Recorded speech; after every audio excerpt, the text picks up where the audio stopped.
Hello and thank you for joining for today's cryptid horror stories. The first story today is called The Ice-Sieve, and we head to the Antarctic in this story. It is about a special force team. They aren't soldiers, they are cleaners trained in biological anomalies. Their gear is high-tech. The team lands at the facility via a heavy-lift chopper. The atmosphere is oppressive. The facility isn't just silent, it's muted, as if the snow is absorbing sound. The second story today is called The Weighing of the Hollow, and we head into Egypt in this story. It is about a team of 6 disgraced archaeologists and occultists, led by the ambitious Dr. Aris Thorne, discover a lost annex to the Hall of Two Truths. Unlike the public tombs, this site was designed as a spiritual filter. They aren't looking for gold, they are looking for the libation of Ma, a mythical serum said to grant the drinker an absolute, objective understanding of their own life's failures, essentially a shortcut to enlightenment. In the description below, the stories have been timestamped if you would like to skip to the second story. And now for today's cryptid horror stories. I hope you all enjoy. The Ice-Sieve. The following is a transcript recovered from the Cuyahoga County Emergency Dispatch Center, recorded at 3:47 a.m. on February 14th, audio file designation OH199 Alpha. The caller has been identified as Marcus T. Hendricks, age 34, residing at 4422 Maplebrook Lane, Westlake, Ohio. What makes this recording noteworthy is not merely the nature of the emergency, but the classification that was assigned to it 17 minutes after the call terminated. A classification that does not exist in any public emergency response database. A classification that required the arrival of 3 black sedans and the immediate quarantine of a suburban quarter-mile radius. Dispatcher, 911, what is your emergency? HENDRICKS. Breathing heavily, wet and ragged. Oh God, it's still moving. I can feel it moving. Dispatcher, sir, I need you to calm down and tell me what is happening. HENDRICKS. My stomach is rippling, like a bag of snakes, like there's something inside trying to. A wet gurgling sound followed by a sharp intake of breath. I haven't been out of the house in 3 days.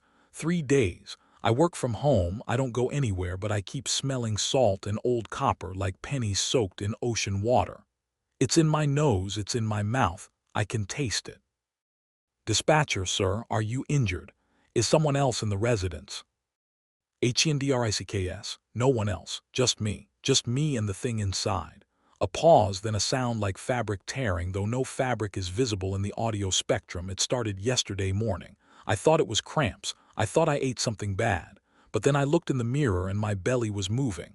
Not like a baby, not like anything human. It was rippling. Like there were fingers pressing against the skin from the inside, trying to find the weak spots. Dispatcher, sir, I'm dispatching paramedics to your location. Can you unlock your front door? HENDRICKS. Laughing, a hysterical edge to it. I can't move. I can't stand up.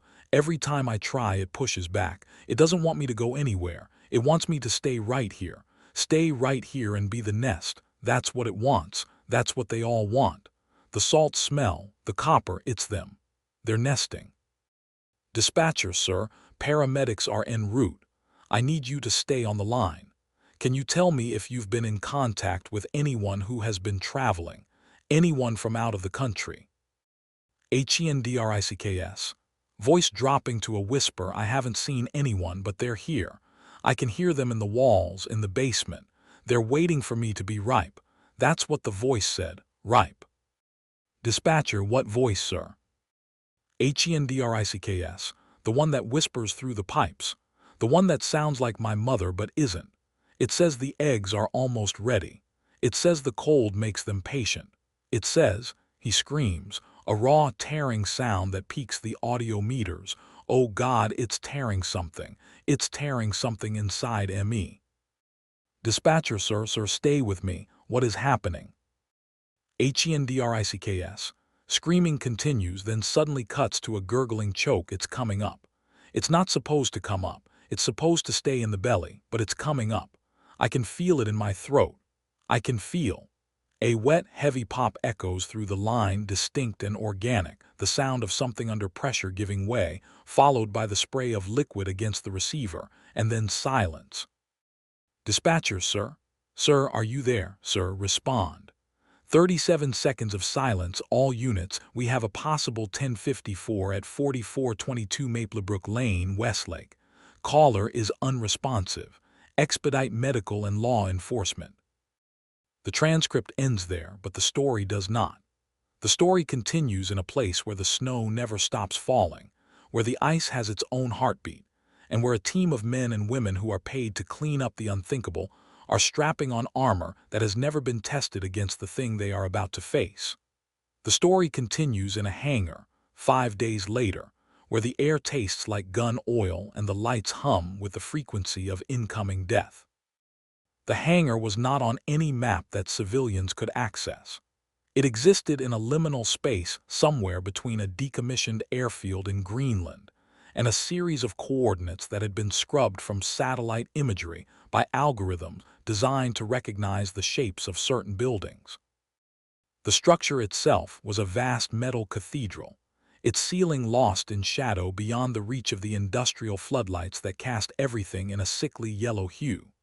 The concrete floor was stained with oil and something darker, something that had been power washed so many times that the concrete itself had begun to erode, leaving patches of aggregate exposed like bone through skin. Captain Ezekiel Harrow, known to the men and women under his command as Sledge, stood at the center of the hangar and watched his team assemble with the practiced eye of a man who had learned to measure human beings not by what they said, but by the tension in their shoulders and the way they checked their gear. He was a large man, 6'4" and built like the industrial equipment that surrounded them, with a face that looked like it had been carved from the same stone as the cliffs outside. His left eye was synthetic, a black orb with a faint red ring that pulsed when it focused on heat signatures, a souvenir from an operation in the Caucasus Mountains that no one talked about and no report acknowledged. He wore his armor already, a matte black shell of ceramic plates and woven carbon fiber that covered him from throat to boot, and over it, a tactical vest laden with magazines, medical supplies, and the specialized equipment that made his team different from ordinary soldiers.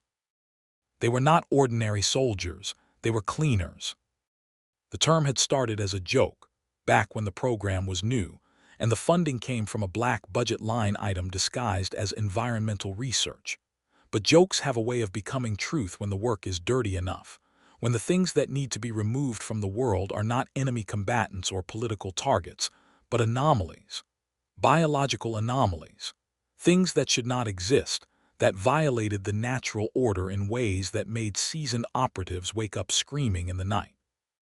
The cleaners had dealt with shamblers in the Belarusian exclusion zone, with seekers in the underground cities of Turkey, with outbreaks that the CDC never knew about and pandemics that had been stopped before they could be named.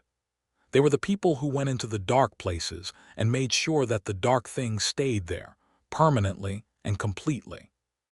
Sledge watched as the rest of his team filtered in, each carrying the particular silence that came with veterans of this kind of war.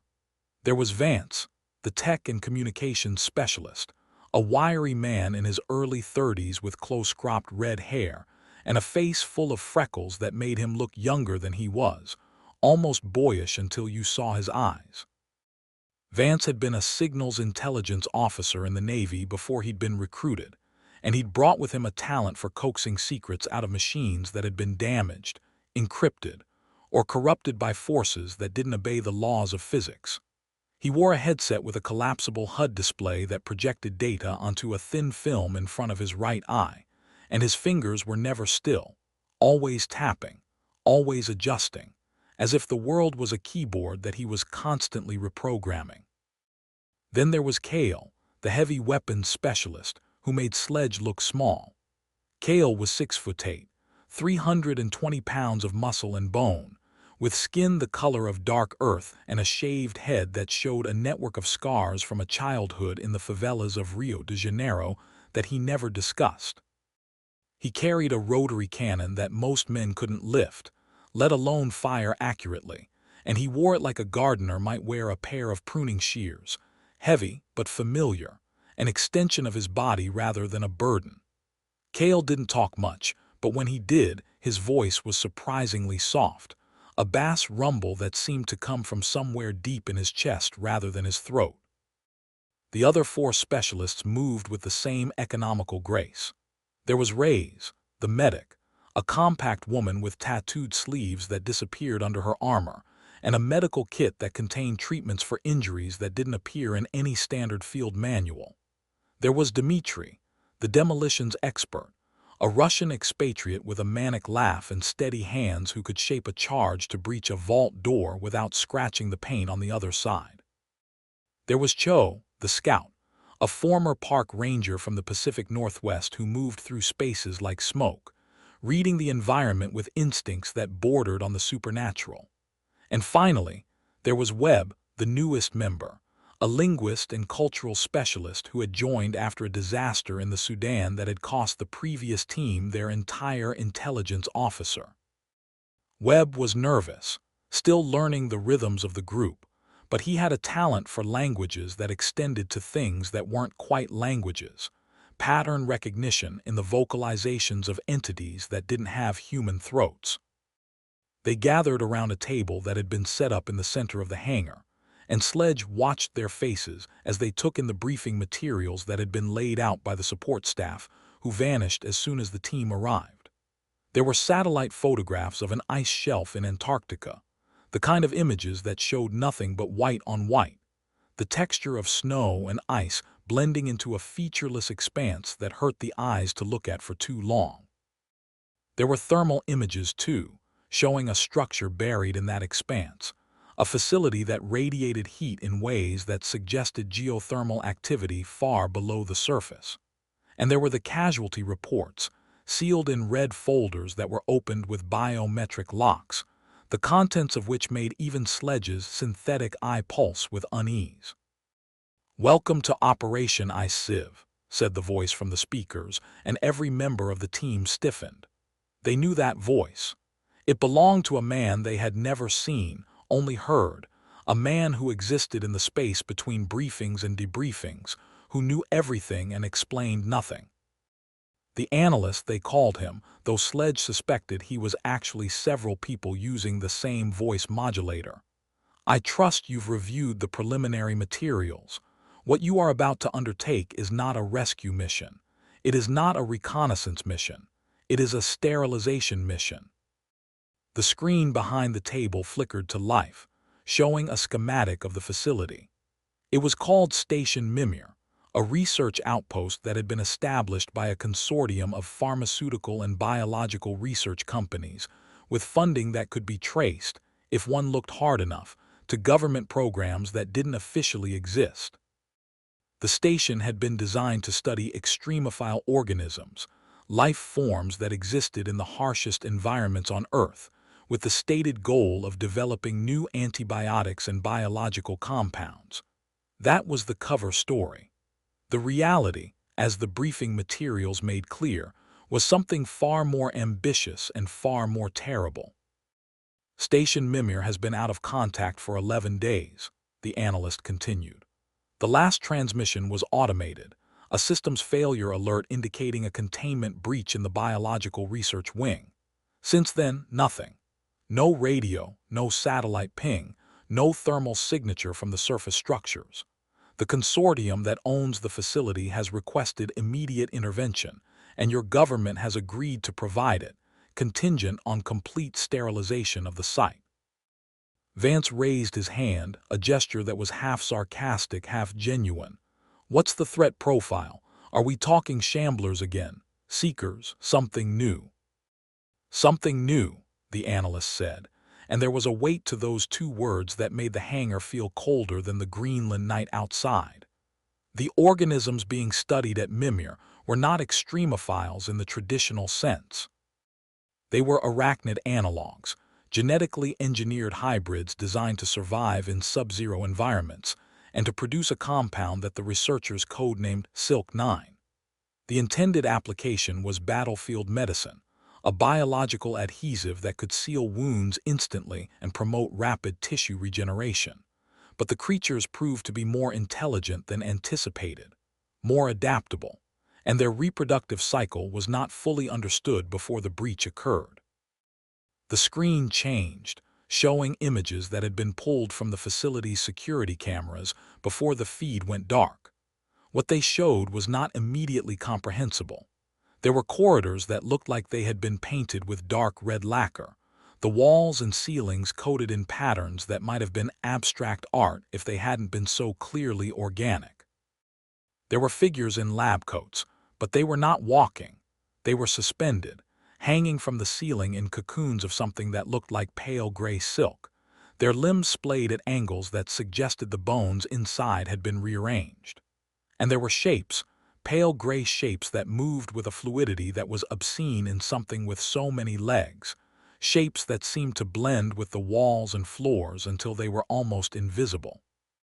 Current estimates suggest the facility houses between 200 and 500 adult specimens, ranging from the base spider variant to the strider classification, specimens that have grown to approximately 4 meters in length and developed additional limbs for locomotion on ice and snow. Intelligence suggests the striders may have developed problem-solving capabilities equivalent to a human child of 6 to 8 years. They hunt in packs, they coordinate, and they have demonstrated the ability to learn from observation. Kale shifted his weight, and the rotary cannon made a metallic sound as it settled against his hip. How many survivors? Unknown, the analyst replied.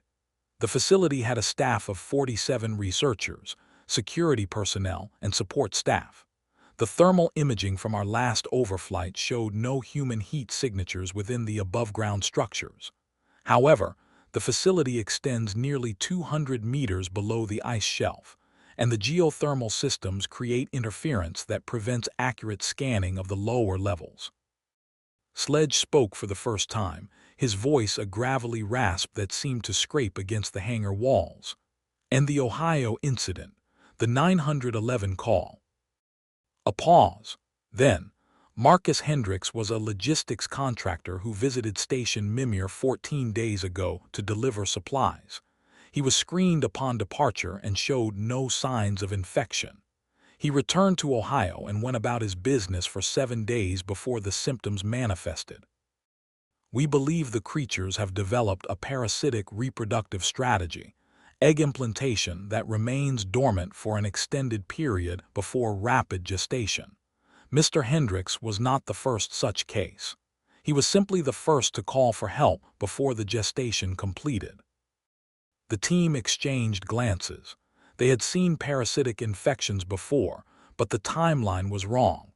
Most parasites that used human hosts completed their cycles in days, not weeks.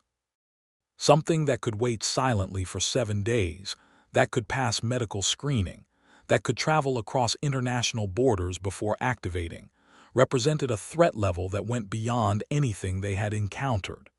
This wasn't an outbreak.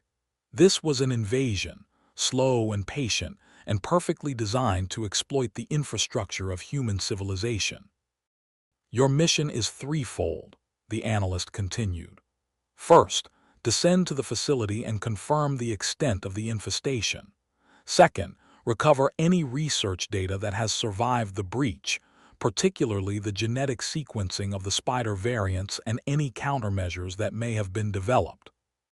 Third, and most importantly, you will descend to the geothermal core and trigger a manual overload of the reactor.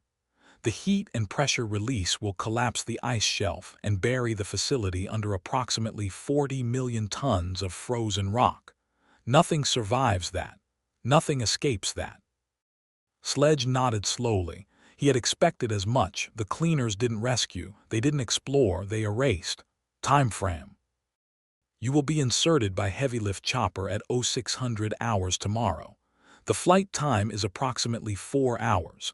You will have 8 hours on site before the weather window closes and extraction becomes impossible. After that, you are on your own until conditions permit retrieval, which may be several days.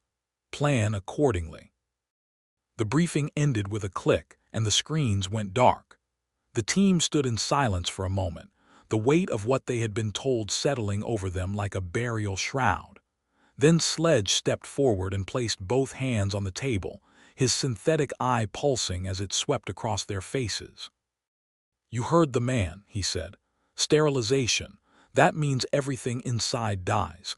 If there's anyone left alive down there, we put them down before the things inside them can hatch. No hesitation. No mercy. These things are smart, they're fast, and they're breeding. We go in, we get the data, we burn the core, and we get out. Anyone who falls behind gets left behind. Anyone who gets bit gets put down. I don't care if it's your best friend, your lover, or your own mother. You hesitate and you die, and maybe you end up birthing one of these nightmares in some hospital back home. Clear." "Clear," they said, in unison, and the word had the ring of a prayer spoken in a dead language. The chopper was a modified MH-53 Pave Low, stripped of its rescue equipment, and refitted for cold weather operations that no military manual acknowledged.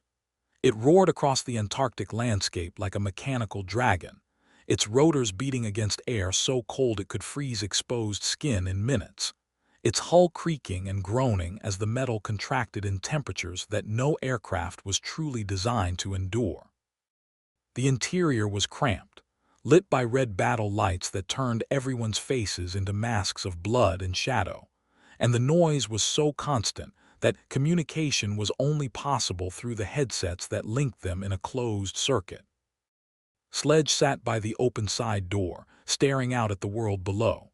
The Antarctic ice shelf stretched to every horizon, a vast and alien landscape of white and blue that seemed to absorb not just sound, but meaning itself.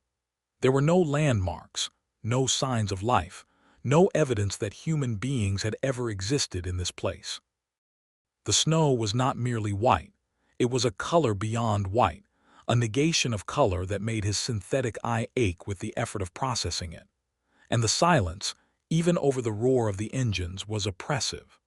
The snow didn't just muffle sound, it seemed to devour it, to pull every vibration into itself and hold it there, trapped beneath millions of years of accumulated ice. He had been in quiet places before. He had stood in the ruins of cities where every human voice had been silenced by plague or violence. He had waited in underground bunkers where the only sound was the drip of water and the beat of his own heart. But this was different. This was a silence that felt intentional, that felt like the held breath of something vast and patient waiting for the right moment to exhale. The facility was still 30 minutes out, but Sledge could already feel it. A wrongness in the air that made his skin prickle, and his synthetic eye pulse with warnings that had no classification in its database. Vance sat across from him, hunched over a portable terminal that displayed the facility's schematics in 3 dimensions. The station was a marvel of engineering, a self-contained city built into the ice itself. The upper levels were standard research modules, labs, living quarters, medical bays, communication centers. Below that, the facility descended into the ice shelf through a series of elevator shafts and stairwells, each level growing warmer as it approached the geothermal vents that provided the station's power and heat. The lowest level, level 7, was the reactor core, a sealed chamber where the planet's own heat was harnessed and controlled. It was also, according to the briefing, the most likely location for the creature's primary nest. "I'm not reading any active electronics," Vance said, his voice crackling through the headset. "No radio emissions, no power signatures, no thermal blooms from the heating systems. If there's anyone alive down there, they're not using any equipment. Either that, or everything is dead." "Or they're being quiet on purpose," Cho said from her position by the opposite door. She was staring out at the ice with an intensity that suggested she was seeing something the rest of them couldn't. "Predators know when to be quiet. Smart predators know when silence is a weapon." "The facility's on internal power, maybe," Vance continued, not looking up from his screen. The geothermal systems would keep running even if the main generators failed. But that doesn't explain the communications blackout. Mimir had redundant systems, satellite uplinks, emergency beacons. For everything to go dark at once suggests deliberate sabotage. Or something that learned how to sabotage, Sledge said. The words hung in the air between them, heavier than the cold. The chopper began its descent, and the facility came into view through the swirling snow. Station Mimir was not what Sledge had expected. He had anticipated something brutal and utilitarian, a blocky structure of prefabricated modules and antenna arrays. Instead, what emerged from the white was almost elegant, a cluster of domed structures connected by enclosed walkways, their surfaces a pale blue that blended with the surrounding ice. The largest dome, the central research hub, rose like a frozen bubble from the snow, its surface frosted and opaque. Around it, smaller domes and rectangular blocks formed a constellation of human ambition set against the vast indifference of the continent. But the elegance was an illusion, and the closer they got, the more Sledge could see the rot beneath the surface. The domes were not merely frosted, they were scarred. There were scratches across the surfaces, thousands of them, fine lines that might have been made by wind-driven ice but were too regular, too patterned to be natural. The walkways between structures were dark, their windows opaque with something that might have been frost but looked too dark, too organic. And the landing pad, a raised platform of reinforced concrete that jutted from the snow like a stage, was stained with patches of rust brown that the snow had not managed to cover. The chopper touched down with a shudder, and the ramp lowered with a hydraulic whine. The cold hit them like a physical blow, a wall of air so frigid it seemed to solidify in their lungs. Sledge was the first out, his boots crunching into snow that squeaked rather than crunched, the sound of ice crystals compressed beyond their tolerance. He swept his rifle across the landing pad, his synthetic eye switching to thermal imaging and finding nothing. No heat signatures, no movement, just the dead white of the snow and the faint warmth of the facility's walls where the geothermal system still bled heat upward. The team fanned out behind him, moving in the practiced formation that had kept them alive through a dozen such operations. Kale took point on the left, the rotary cannon tracking in a slow arc across the visible structures. Cho moved ahead, her movements so economical she seemed to barely disturb the snow. Vance stayed close to Sledge, his terminal displaying a constant stream of environmental data, temperature, wind speed, air pressure, radiation levels. Everything read normal, which was somehow worse than if it had read dangerous. Normal meant the facility was still functioning on some level. Normal meant whatever had happened here had happened without destroying the infrastructure. Normal meant the things that had done this were still somewhere inside. The main entrance was an airlock set into the largest dome, a heavy steel door with a small window of reinforced glass. Sledge approached it with his rifle raised, his finger resting lightly on the trigger guard. Through the window, he could see the interior of the airlock chamber, a small room with benches and hooks for cold weather gear. And on the floor, pressed against the inner door, was a hand. It was not attached to an arm. It was just a hand, pale and bloodless, the fingers curled in a grasping gesture that suggested its owner had died trying to open the door from the inside. The stump where it had been separated from the wrist was ragged, not cut cleanly but torn, the bones splintered and the flesh shredded. Something had pulled this person apart with enough force to rip a hand from its socket, and then the hand had been left here, pressed against the glass like a message. "Seal is intact," Vance said, his voice tight. "The inner door is locked from the inside. Whatever happened, they tried to keep it contained." "Or they tried to keep something out," Dmitri muttered from behind them. "Maybe the hand belongs to someone who got back in and sealed the door before they died." Sledge didn't answer. He was studying the door, his synthetic eye running through a series of spectra that revealed nothing useful. The locking mechanism was electronic, powered by the facility's internal systems, and it was engaged.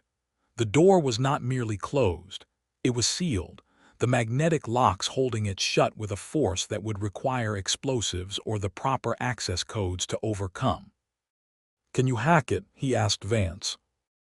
"Maybe," Vance replied, already moving forward with a small device that looked like a tablet crossed with a multi-tool. "But if I trigger the wrong protocol, we could end up locked out permanently. Or worse, locked in with whatever's inside." "We don't have time for subtlety," Sledge said. "Dmitri, breach it." Dmitri grinned, a flash of teeth in a face that had gone pale with the cold. He unslung his pack and removed a shaped charge no larger than a paperback book, its surface covered in adhesive strips and blinking LEDs. "Thermite composite," he said, slapping it against the door's locking mechanism. 30-second fuse. Burns hot enough to melt titanium. Everyone get clear."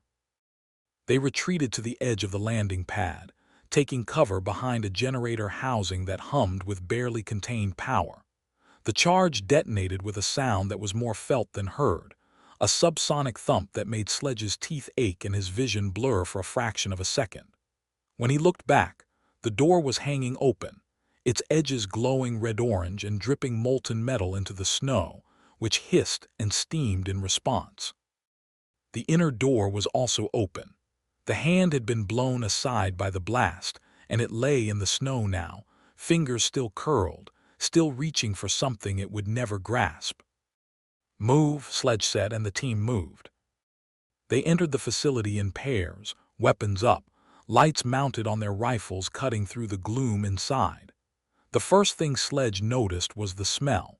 He had expected the cold sterility of a research station, the faint antiseptic tang of industrial cleaning products and recycled air.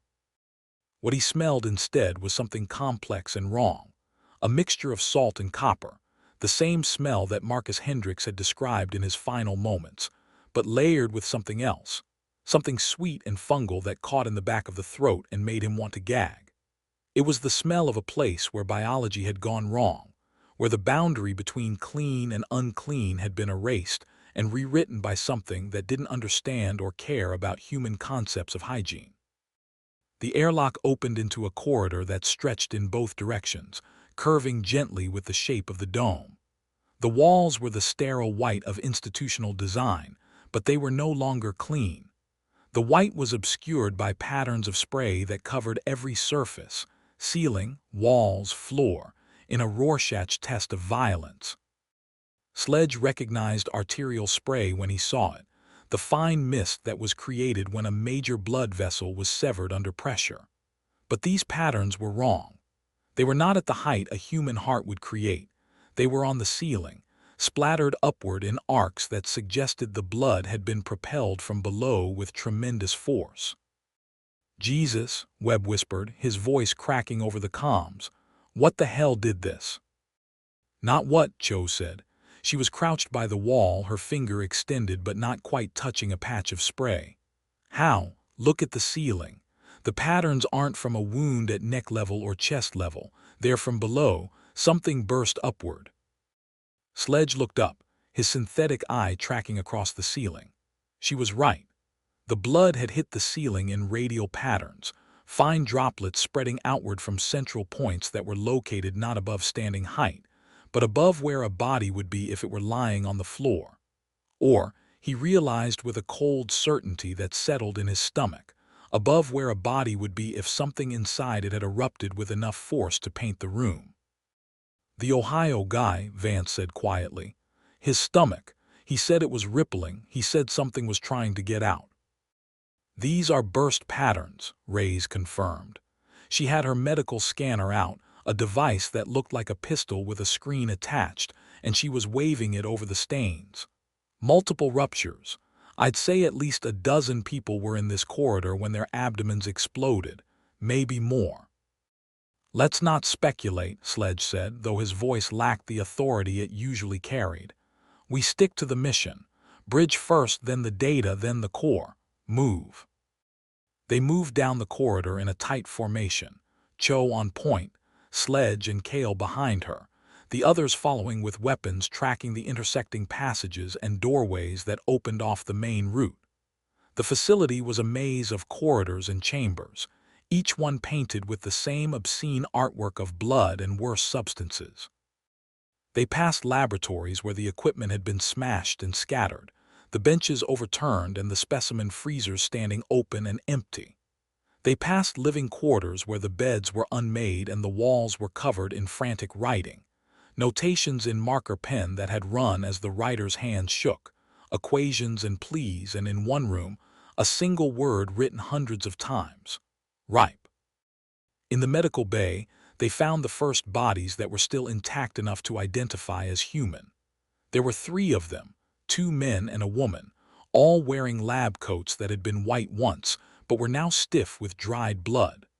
They were lying on the floor in a corner of the room, huddled together as if they had been trying to hide from something that had no concept of mercy.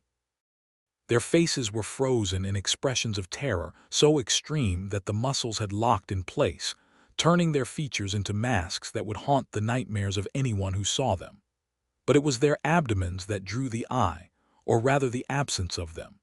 Each body had a hole in the center of the torso, a ragged cavity where the skin and muscle had been torn outward from the inside, the edges curled back like the petals of some obscene flower.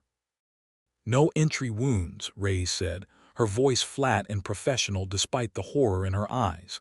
"No blade marks, no gunshots. These came from inside. Something hatched out of them."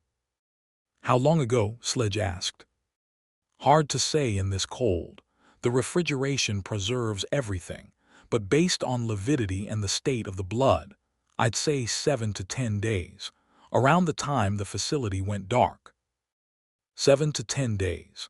That meant whatever had happened here had happened quickly, a cascade of violence that had consumed the entire staff in a matter of hours. And in that time, the creatures had not merely killed, they had used the bodies as incubators, turning human beings into nests for their young. Sledge thought of Marcus Hendricks, lying on his kitchen floor in Ohio, feeling the thing inside him rippling and moving, and he felt a rage so pure it burned away the fear. "Keep moving," he said. "The bridge is 2 levels down." They found the stairwell at the end of the corridor, a metal staircase that descended into darkness so complete it seemed to have weight and texture. The emergency lighting was still functioning, barely, casting the shaft in a dim red glow that turned every shadow into a potential threat. As they descended, Sledge noticed the bullet holes. They were everywhere in the walls of the stairwell, hundreds of them, the metal pocked and scarred by what must have been a desperate last stand. But the bullets were not embedded in the walls. They were lying on the steps, flattened and deformed, as if they had struck something with the density of armored plating and bounced back. Sledge picked one up, rolling it between his fingers. It was a standard 5.56 round military issue, fired from an assault rifle. The tip was flattened into a mushroom shape, the copper jacket peeled back like a flower blooming in reverse. Whatever these bullets had hit, it had been harder than steel, harder than anything that should have been moving through these corridors. "Armor plating?" Webb asked. "No," Sledge said, dropping the bullet back onto the step. "Chitin, these things have shells thick enough to stop small arms fire. We need to rethink our engagement parameters." "The rotary cannon will cut through," Cale said, patting his weapon. "Nothing stops tungsten." "Let's hope you're right," Sledge replied. "Because if these things can shrug off rifle rounds, we're in for a harder fight than we planned." They reached the second level and emerged into another corridor, this one wider and better lit than the upper floors. The bridge was at the end, a reinforced door with a biometric scanner that had been smashed beyond recognition. The door itself was hanging open, the hydraulic hinges broken, and beyond it, Sledge could see the flicker of active screens and the dull glow of emergency lighting. "Power's still on down here," Vance said, checking his terminal. "And I'm reading active systems. The bridge computers are still running." "That shouldn't be possible," Dimitri said. "If the facility went dark 11 days ago, everything should be on backup by now." "Unless someone kept the systems running," Cho said, "or something." They entered the bridge. and the full scope of what had happened at Station Mimir began to reveal itself in the data that scrolled across the screens and the remains that lay scattered across the floor. The bridge of Station Mimir was a cathedral of glass and light, a circular chamber ringed with monitors and control stations that looked out through reinforced windows at the frozen wasteland beyond. But the windows were not transparent anymore. They were painted over from the outside with a thick layer of something that looked like frosted glass, but smelled like rotting meat when Sledge got too close. The monitors, however, were still alive, their screens casting a pale blue glow across the carnage that littered the floor. There were 5 bodies in the bridge, or what remained of them. 4 were seated at their stations, slumped forward in chairs that had been bolted to the floor, their heads resting on keyboards that had soaked up so much blood the letters were no longer visible. The 5th was sprawled near the center of the room, stretched out in a posture of agony so extreme it looked almost theatrical, as if the person had died in the middle of a performance about suffering. It was this body that drew Sledge's attention, not because it was more dead than the others, but because it was more empty. The abdomen was gone, not burst, not torn, but hollowed out, the cavity so clean it might have been surgical if it hadn't been so large. The ribs were spread outward like the wings of a pale bird, and the spine was visible at the back of the hole, a white line of bone against the red ruin of the torso. But there was no blood on the floor beneath this body. No pooling, no splatter. Whatever had been inside had been removed with precision, and the cavity had been scrubbed clean, the edges of the wound dried and sealed with something that looked like a cross between scar tissue and candle wax. Nest, Cho said, the word barely a whisper over the comms. Something used this one as a nest after it hatched, cleaned it out, made it into a home. That's not possible, Webb said, his voice cracking. No animal does that, no spider does that. They don't clean up after themselves. They don't. These aren't spiders, Sledge interrupted. Not anymore. The briefing said they evolved. They learned. Stop thinking about them like animals and start thinking about them like the enemy. Vance had already moved to the nearest intact terminal, his fingers dancing across the keyboard with the speed of someone who had bypassed more security systems than he could count. The screen flickered, then displayed a login prompt. Encrypted, he said. Military grade, but I've got a skeleton key that should. He paused, his fingers hovering over the keys. Wait, the system's already logged in. Whoever was here last never signed out. He pulled up the user history, and a name appeared on the screen. Dr. Elena Vasquez, Project Director. The timestamp on the last login was 11 days ago, 3 hours before the facility went dark.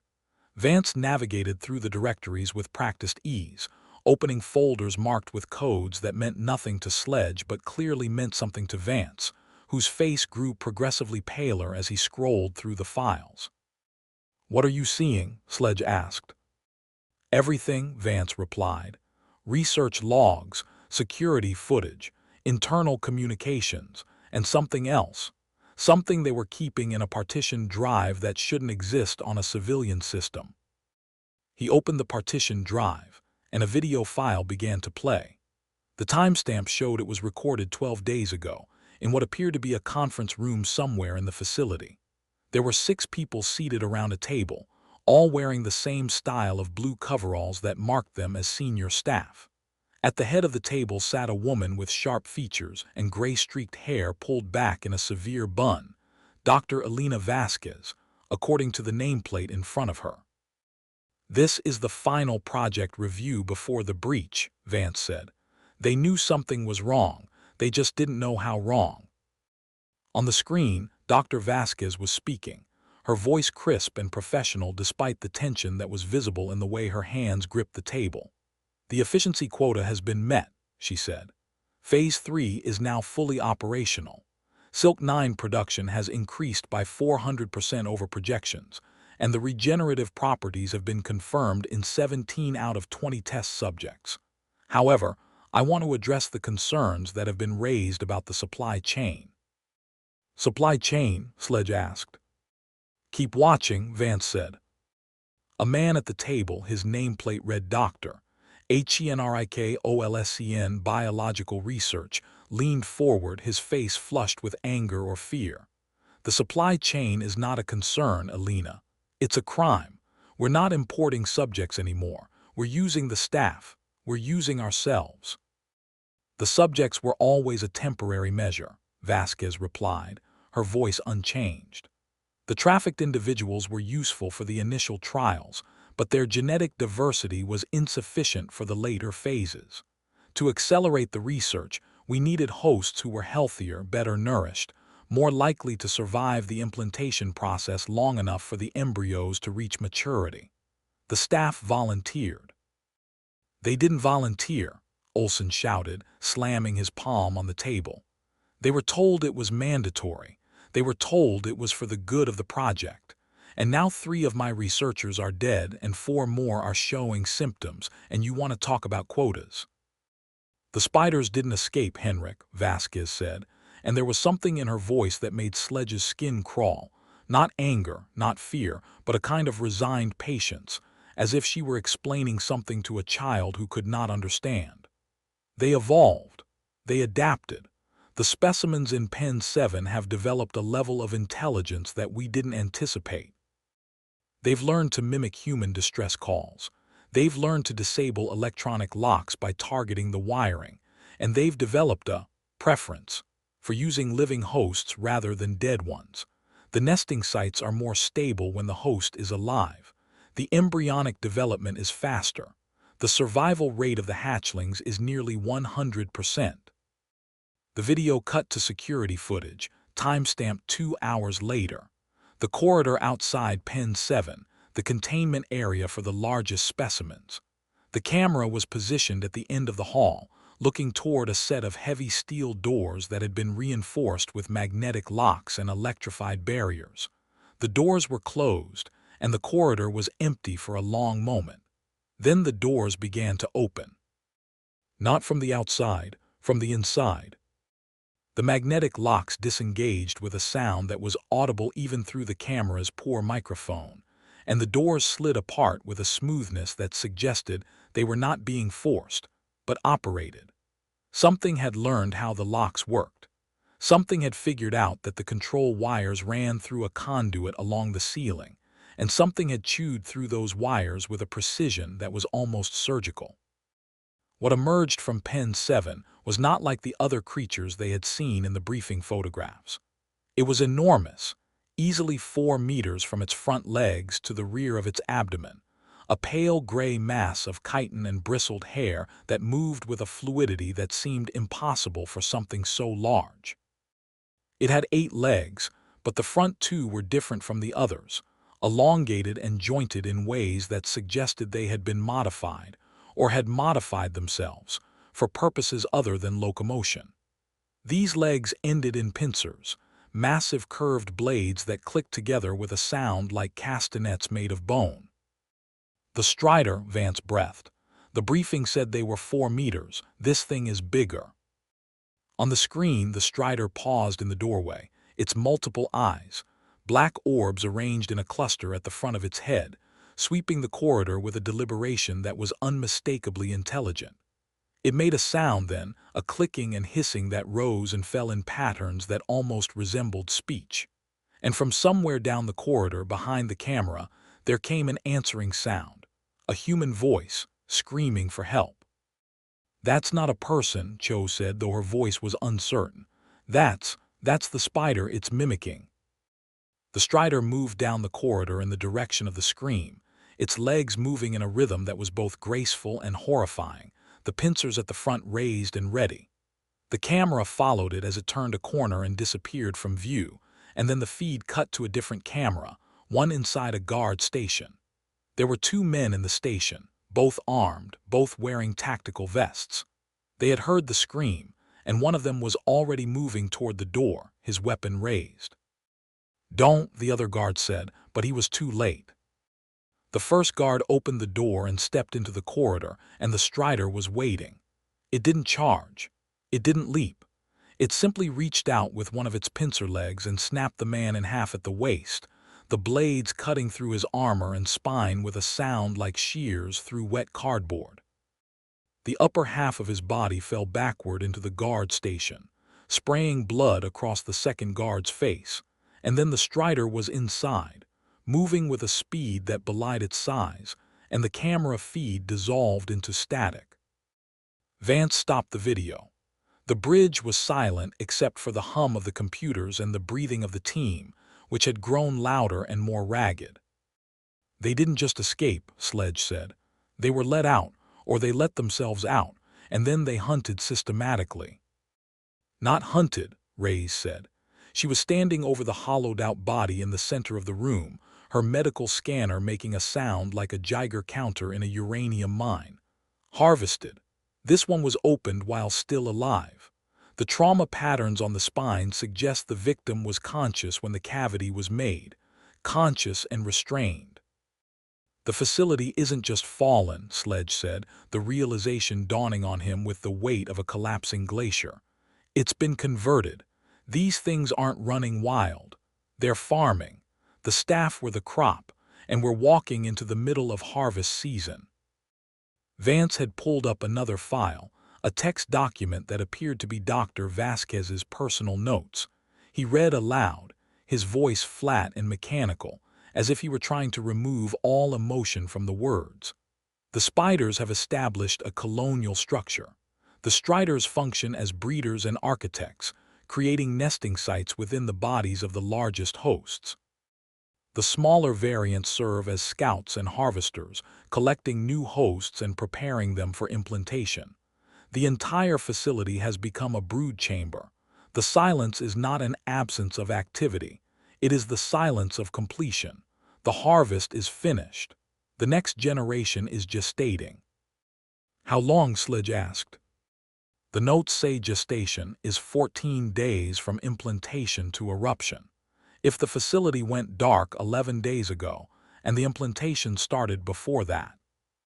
"The next generation is about to hatch," Sledge finished. "And there are 47 staff members plus whatever test subjects they had in the pens. That's potentially hundreds of new spiders.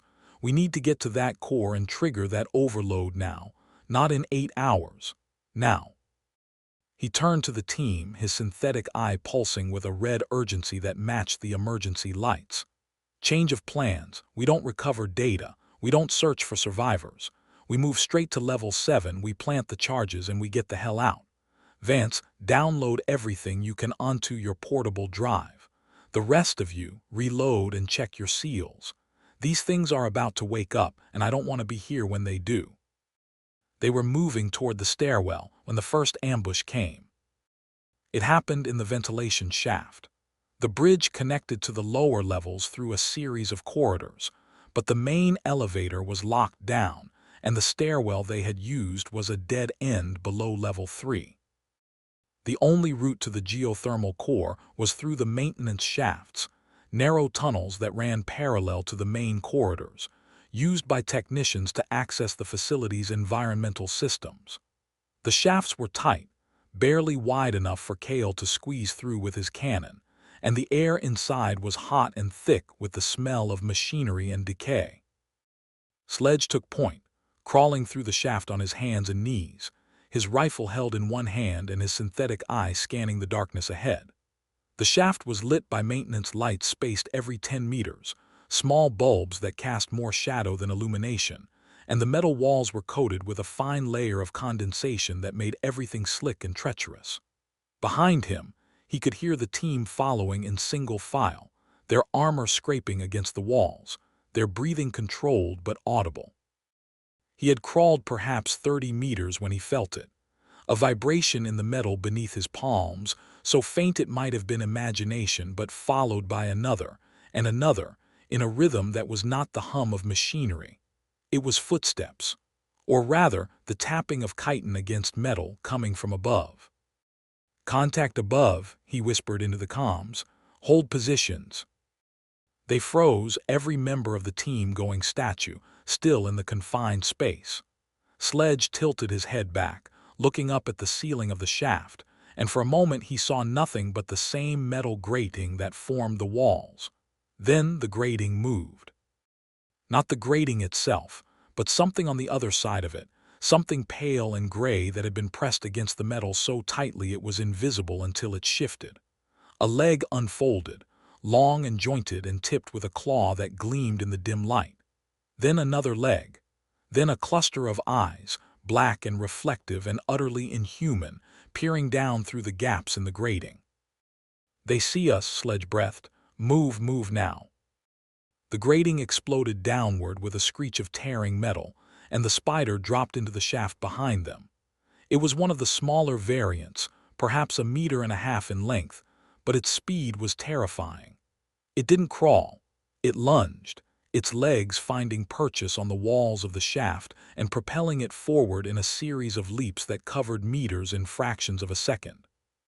Dmitri was at the back of the line, and he reacted with the trained instincts of a demolitions expert, rolling onto his back and firing his sidearm in a rapid series of shots that filled the shaft with muzzle flash and deafening reports. The bullets struck the spider's carapace and sparked harmlessly, flattening against the chitin and falling to the floor of the shaft like spent coins. "Armor-piercing," Dmitri screamed. "It doesn't work." The spider was on him before he could say another word. It didn't bite him. It latched. That was the only word Sledge had for what happened. The spider's front legs wrapped around Dmitri's torso with the speed of a striking snake, the claws digging into the gaps in his armor where the plates met, and then it pulled. Not down, up. The spider reared back on its hind legs, using the walls of the shaft for leverage, and hauled Dmitri upward with a force that tore his grip from the metal floor. He screamed, a sound of pure terror and disbelief, as he was dragged into the vent above, his legs kicking, his hands grasping at empty air. Then the screaming stopped. Not gradually, not with a gurgle or a gasp, but with a sudden, wet sound that Sledge would hear in his nightmares for the rest of his life. A squelch, the sound of something under pressure giving way, followed by the patter of liquid hitting metal from above. Then silence. Complete and absolute silence. "Dmitri," Ray screamed. "He's gone," Sledge roared. "Keep moving, don't stop." They scrambled forward through the shaft, their discipline momentarily shattered by the horror of what they had just witnessed. Sledge reached the first junction and hauled himself out into a wider corridor, then turned to help the others. Kale emerged, his face pale and slick with sweat. Webb came next, his eyes wide and unfocused. Ray's, her medical kit bouncing against her hip. Cho, moving with the same fluid grace despite the terror that must have been coursing through her. And finally Vance, clutching his portable drive to his chest like a religious relic. They were 6 now, 6 out of the 8 who had landed, and they had not even reached the lower levels. Sledge reloaded his rifle, sliding a fresh magazine of armor-piercing rounds into the well and chambering a round with a sharp, metallic sound that was somehow comforting in its familiarity. "We need a new route. The vents are compromised." "There's a service corridor," Vance said, his voice shaking but his fingers still working the terminal. 2 levels down. It runs parallel to the main shaft and connects to the core access tunnel, but it's not on the official schematics. It was built for emergency evacuation, and it's not lit. "Dark room," Cho said. "Perfect." "We'll use NVGs," Sledge said. "And we move fast. These things blend with the walls in normal light. In the dark, we'll have the advantage." He didn't believe it, and he knew the team didn't believe it either. But they had no choice. The core was still 2 levels below, and the overload timer would take 20 minutes to arm once they reached it. 20 minutes in the dark with creatures that could see in spectrums humans couldn't imagine, that could move through vents and shafts with the ease of fish through water. The service corridor was everything Vance had promised and worse. They descended through an emergency ladder that dropped straight down through a shaft barely wider than a coffin, the rungs slick with condensation and something else, something that felt greasy under Sledge's gloves and smelled like the inside of a slaughterhouse. At the bottom, they emerged into a space that was not a corridor so much as a tunnel, a rough-hewn passage through the ice and rock that had been widened by industrial drills and left unfinished. Sledge activated his night vision goggles, and the world transformed into a landscape of green and black. The NVGs amplified what little light existed, the glow of their own equipment, the faint bioluminescence of fungi that had colonized the ice, the residual heat signatures of the geothermal systems far below, and painted the tunnel in shades of phosphorescent emerald. The walls were jagged, sparkling with frost crystals that glowed like stars in the green void, and the floor was uneven, treacherous with ridges of ice and pools of meltwater that reflected the NVG light like mirrors. "Fan out," Sledge whispered. "Rays take the rear, Cho point. Kale center with that cannon ready. We move in bounding overwatch, 10-meter intervals." They advanced through the tunnel with the exaggerated caution of soldiers who know that every shadow might contain death. The NVGs made the world strange and dreamlike, the depth perception distorted, the edges of objects blurring into halos of green light. Sledge found himself squinting, trying to force his eyes to see details that the technology was not designed to resolve, and with every step he expected to feel the sudden weight of a spider dropping from above, the claws piercing his armor, the hauling upward into darkness. It was Webb who spotted the first one. "Contact left," he whispered, the words barely audible over the comms. "Wall, 10 meters." Sledge turned, his rifle tracking to the left, and for a moment he saw nothing but the jagged green texture of the ice wall. Then he understood what Webb had seen. The spider was not on the wall. It was the wall. Its body was pressed flat against the ice. Its legs splayed outward and tucked into the natural crevices of the rock. Its chitin so pale that it reflected the green light in exactly the same way as the surrounding frost.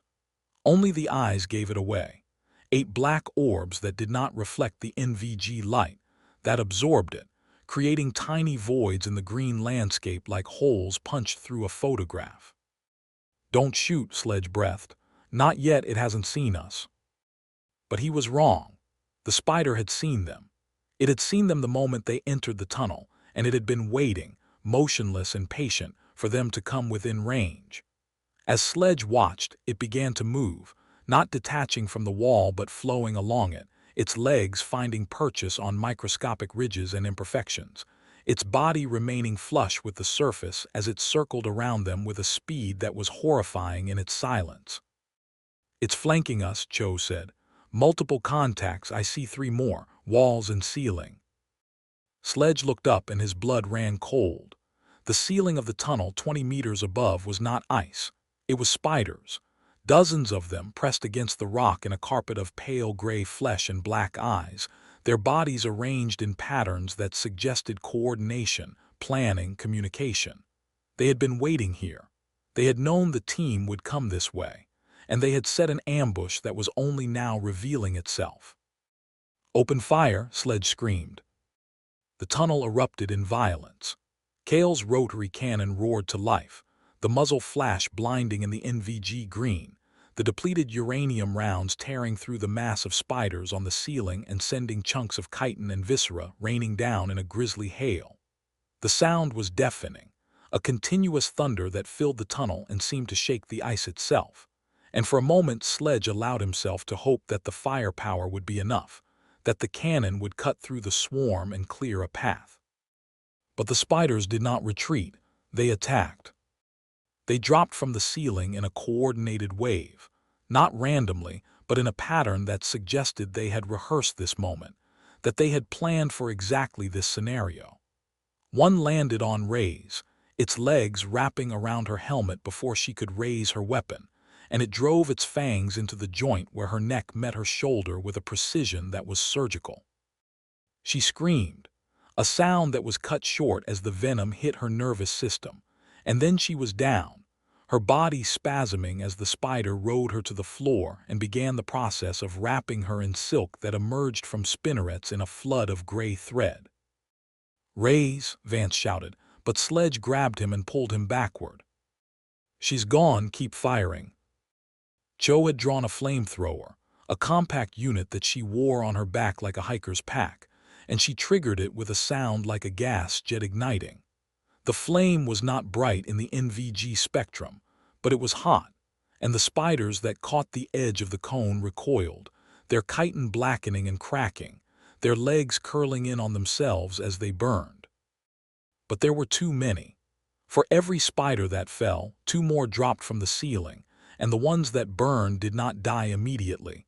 They thrashed and spasmed, their legs striking at random, creating a chaos of movement that made it impossible to track the threats. Sledge fired his rifle in controlled bursts, aiming for the eyes, the only vulnerable spot he could identify. He hit one spider in the center of its eye cluster, and it dropped instantly, its legs splaying outward in a death posture that was almost comically rigid. But his magazine emptied quickly, and as he reached for a fresh one, he felt something brush against his shoulder.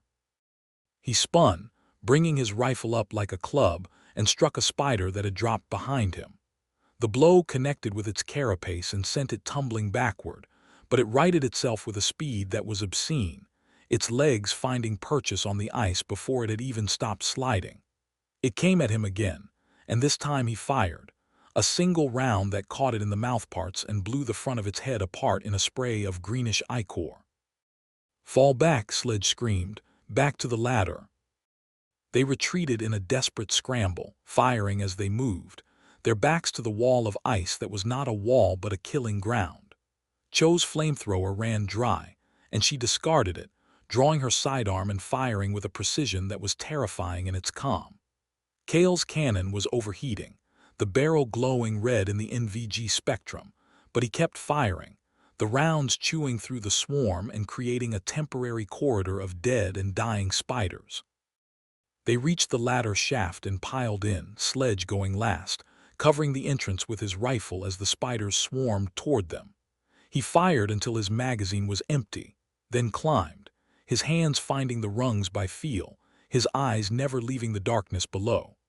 The spiders did not follow up the shaft. They gathered at the bottom, staring upward with their black eyes, their legs tapping against the metal in a rhythm that sounded almost like laughter. When they emerged from the shaft, they were 4. Sledge, Vance, Kale, and Cho. Webb was gone, Reyes was gone, Dimitri was gone, and somewhere in the facility the spiders were still waiting, still patient, still ready. Sledge leaned against the wall of the corridor they had emerged into, his chest heaving, his synthetic eye pulsing with an error message he had never seen before. The eye was trying to process something, some signature or pattern that didn't match its database, and the red ring around the pupil was flickering in a way that suggested damage or overload. "We're not going to make it," Vance said. His face was pale, his hands shaking as he checked his remaining ammunition. "There are too many. They know every route. They knew we'd come through that tunnel." "Then we find a route they don't know," Sledge said, "or we make one." "Sledge," Kale said, and there was something in his voice that made him turn. "Look at Cho." Sledge looked at the scout, and his blood ran cold. Cho was leaning against the wall, her compact frame slumped in a posture that suggested exhaustion rather than injury. But her eyes were wrong. They were unfocused, staring at something that wasn't there, and her mouth was moving in a silent conversation with herself. "Cho," Sledge approached her cautiously, his rifle raised. "Cho, report, are you hit?" Cho turned her head slowly, and her eyes met Sledge's with a gaze that was not entirely present. "I'm fine," she said, and her voice was soft, almost dreamy. "I'm better than fine. My mother is here. She's been waiting for me. She says it's warm inside." "Your mother is dead, Cho," Sledge said. "You told me she died in the Tacoma fire." Cho smiled, a gentle, childlike expression that was utterly alien on her battle-hardened face. "She says that's not true anymore.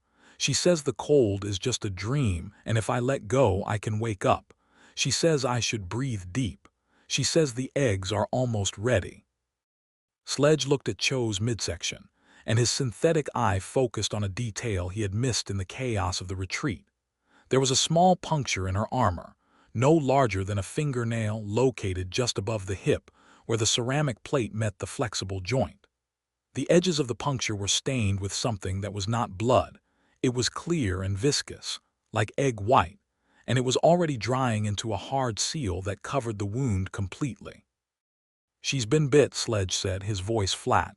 "The 20-minute window, she's been infected." "No," Vance said, his voice cracking with horror. "She was fine during the fight. She didn't say anything." "The venom doesn't work like that," Sledge said. He remembered the briefing, the classified appendices that had been hastily added after the Ohio incident. "It has a delayed neurological effect. The victim thinks they're fine. They hallucinate. They hear voices. And then when the eggs are ready—" He didn't finish the sentence. He didn't need to. They all remembered the recordings, the photographs, the descriptions of what happened when the gestation completed. The abdomen detonated. Not burst, not torn, but detonated, the pressure building until the abdominal wall could no longer contain the mass of eggs and acidic fluid that had been growing inside. The spray was not merely blood and tissue. It was infectious, carrying microscopic eggs that could enter through the eyes, the mouth, any mucous membrane. And the sound of the explosion was a signal, a beacon that told every spider within 100 meters exactly where fresh hosts could be found. "How long?" Cale asked. The note said 20 minutes from first symptom to eruption, but chose small, maybe shorter. Cho was still smiling, still talking to her mother, her voice a soft murmur that echoed in the empty corridor. "She says I don't need the flamethrower anymore.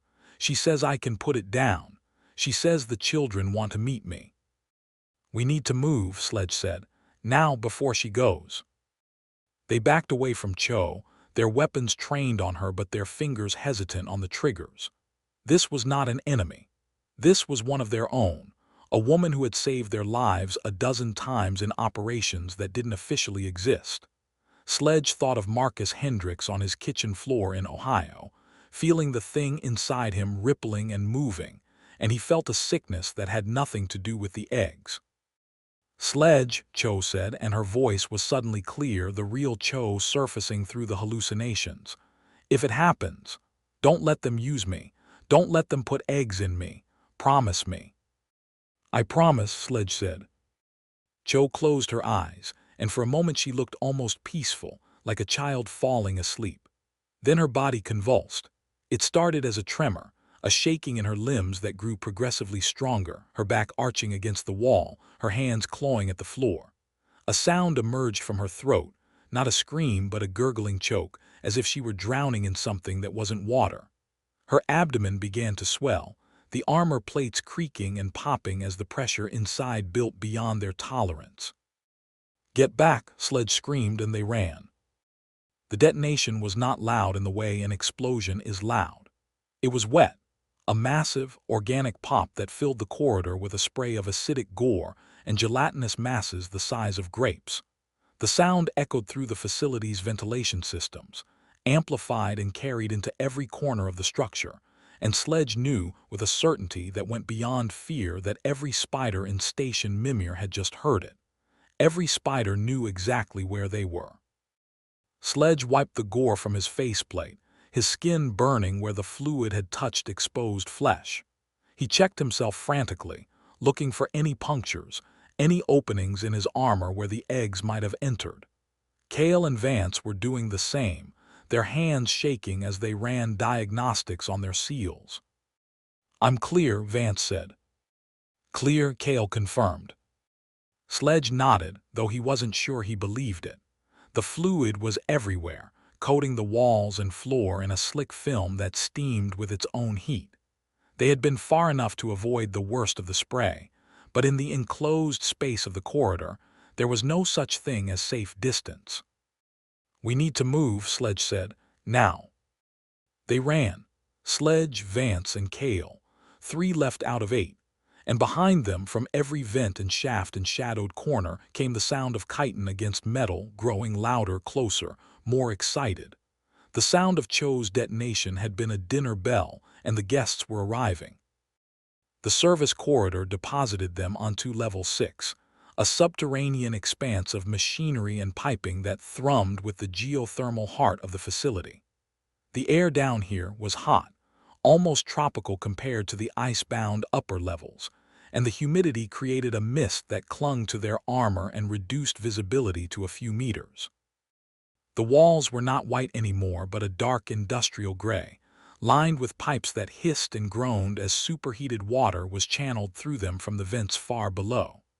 The floor was metal grating, and beneath it, Sledge could see the glow of lava tubes, ribbons of orange and red that pulsed like veins in the Earth's skin. "The core is one level down," Vance said, his terminal reading the facility's structural maps. "There's a service elevator at the end of this corridor.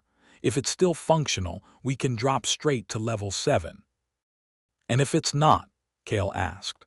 His voice was steady, but Sledge could hear the tension in it, the awareness that they were walking deeper into the Earth, while the things that hunted them moved with the freedom of creatures that had been designed for exactly these conditions. "Then we climb," Sledge said, "and we pray." They moved through the corridor with a desperate urgency that had replaced their earlier caution. Time was no longer an abstract concept measured in mission parameters. It was a physical weight pressing down on them, counting backward toward a detonation that would either save them or bury them alive. The mist swirled around their legs as they ran, and the sound of their boots on the grating was loud enough to mask any approaching threat, a fact that made Sledge's skin crawl with the certainty that something was pacing them in the fog, waiting for the right moment to strike. The elevator was at the end of the corridor, a heavy industrial platform enclosed in a cage of reinforced steel. The controls were intact, the display panel showing a single button marked with a symbol that Sledge didn't recognize but understood instinctively, a circle with a line through it, the universal sign for the end of things. "Get in," Sledge ordered, and they piled onto the platform, their weapons trained outward at the mist that seemed to be thickening, coalescing into shapes that might have been pipes or might have been legs. Vance hit the button, and the elevator began to descend with a whine of ancient hydraulics. The cage dropped through the floor of level 6, and for a moment they were suspended in darkness, the only light coming from the emergency bulbs mounted on the elevator walls. Then level 7 came into view, and Sledge felt his breath catch in his throat. The reactor core was not what he had expected. He had anticipated a sealed chamber, a room of concrete and lead where the planet's heat was contained and controlled. What he saw instead was a cathedral of fire and ice, a vast cavern where the geothermal vents had melted a bubble in the ice shelf, creating a space that was simultaneously the hottest and coldest place on Earth.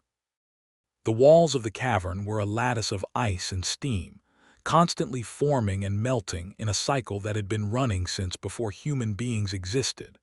At the center, suspended over a pool of magma that glowed like a captured sun, was the reactor itself, a cylindrical structure of steel and ceramic that pulsed with a rhythm that matched the heartbeat of the planet. And around it, arranged in patterns that suggested planning and purpose, were the nests. They were not like the cocoons they had seen in the upper levels. These were structures, architectural forms built from the same gray silk that the spiders produced, but shaped into domes and arches and spires that rose from the cavern floor like a city built by madmen. The silk was translucent, and through it Sledge could see movement, thousands of small shapes, pale and writhing, packed into chambers that were too numerous to count. The eggs. The next generation, millions of them gestating in the warmth of the geothermal vents, waiting for the moment when they would hatch and swarm upward through the facility and out into the world beyond. "My God," Vance whispered, "there are thousands, tens of thousands." "The overload," Sledge said, forcing his voice to remain steady. "Where do we plant the charges?" "The reactor housing," Vance replied, pointing to a panel on the side of the cylinder. "There's an emergency release port. If we trigger the manual override, it will vent the geothermal pressure directly into the cavern. The heat will collapse the ice shelf, and the pressure wave will incinerate everything in a 2-mile radius." "How long to arm?" 20 minutes once the sequence is initiated, but Sledge, Once we start it, we can't stop it, and the venting will be catastrophic. The whole facility will become a pressure cooker. That's the point, Sledge said. Plant the charges. Kale, cover the entrance.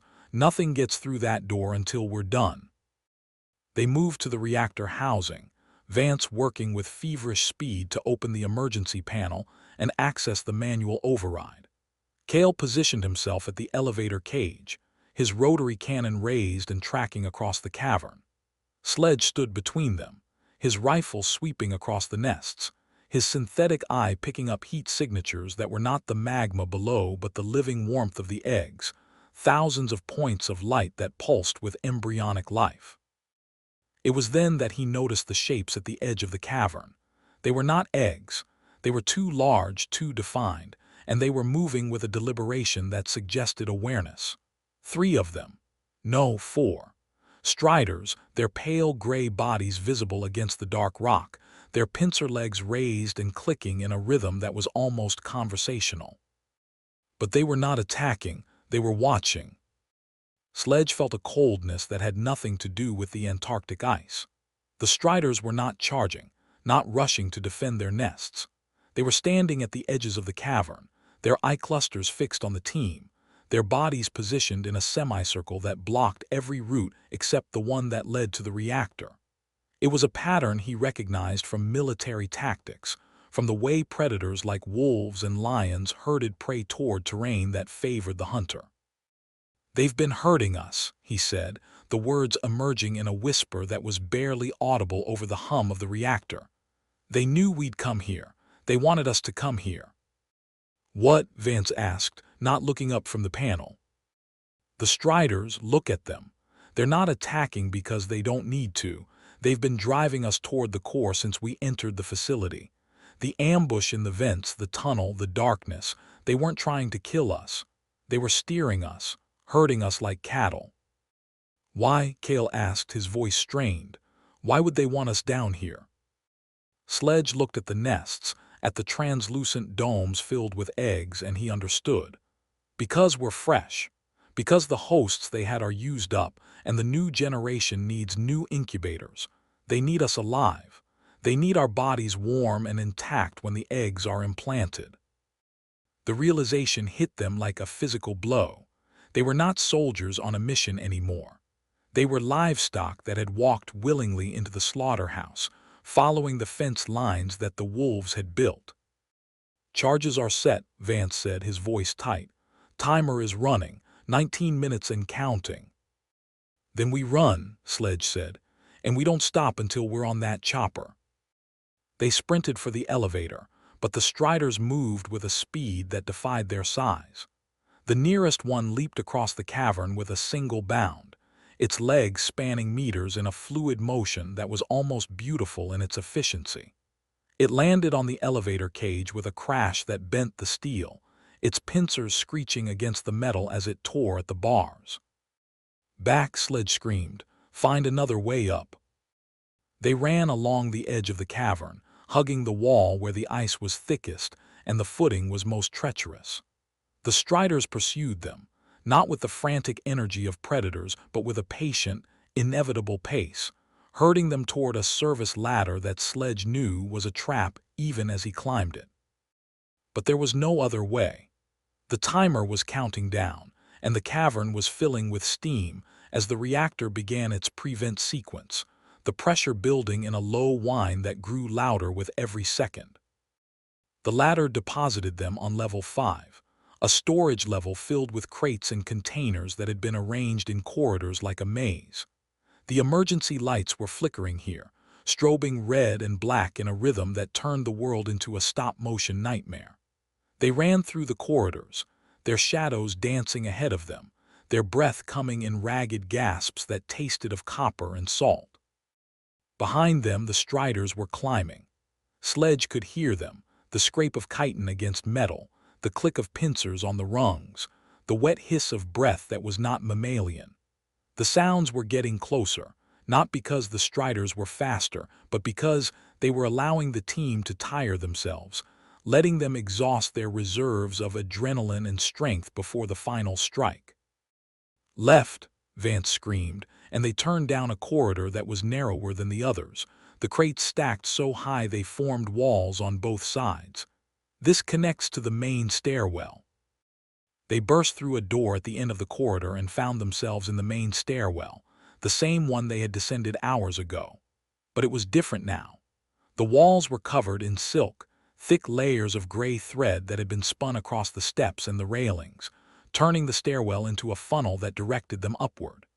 The silk was sticky, clinging to their boots and slowing their progress, and Sledge knew with a sinking certainty that the spiders had prepared this route specifically for them.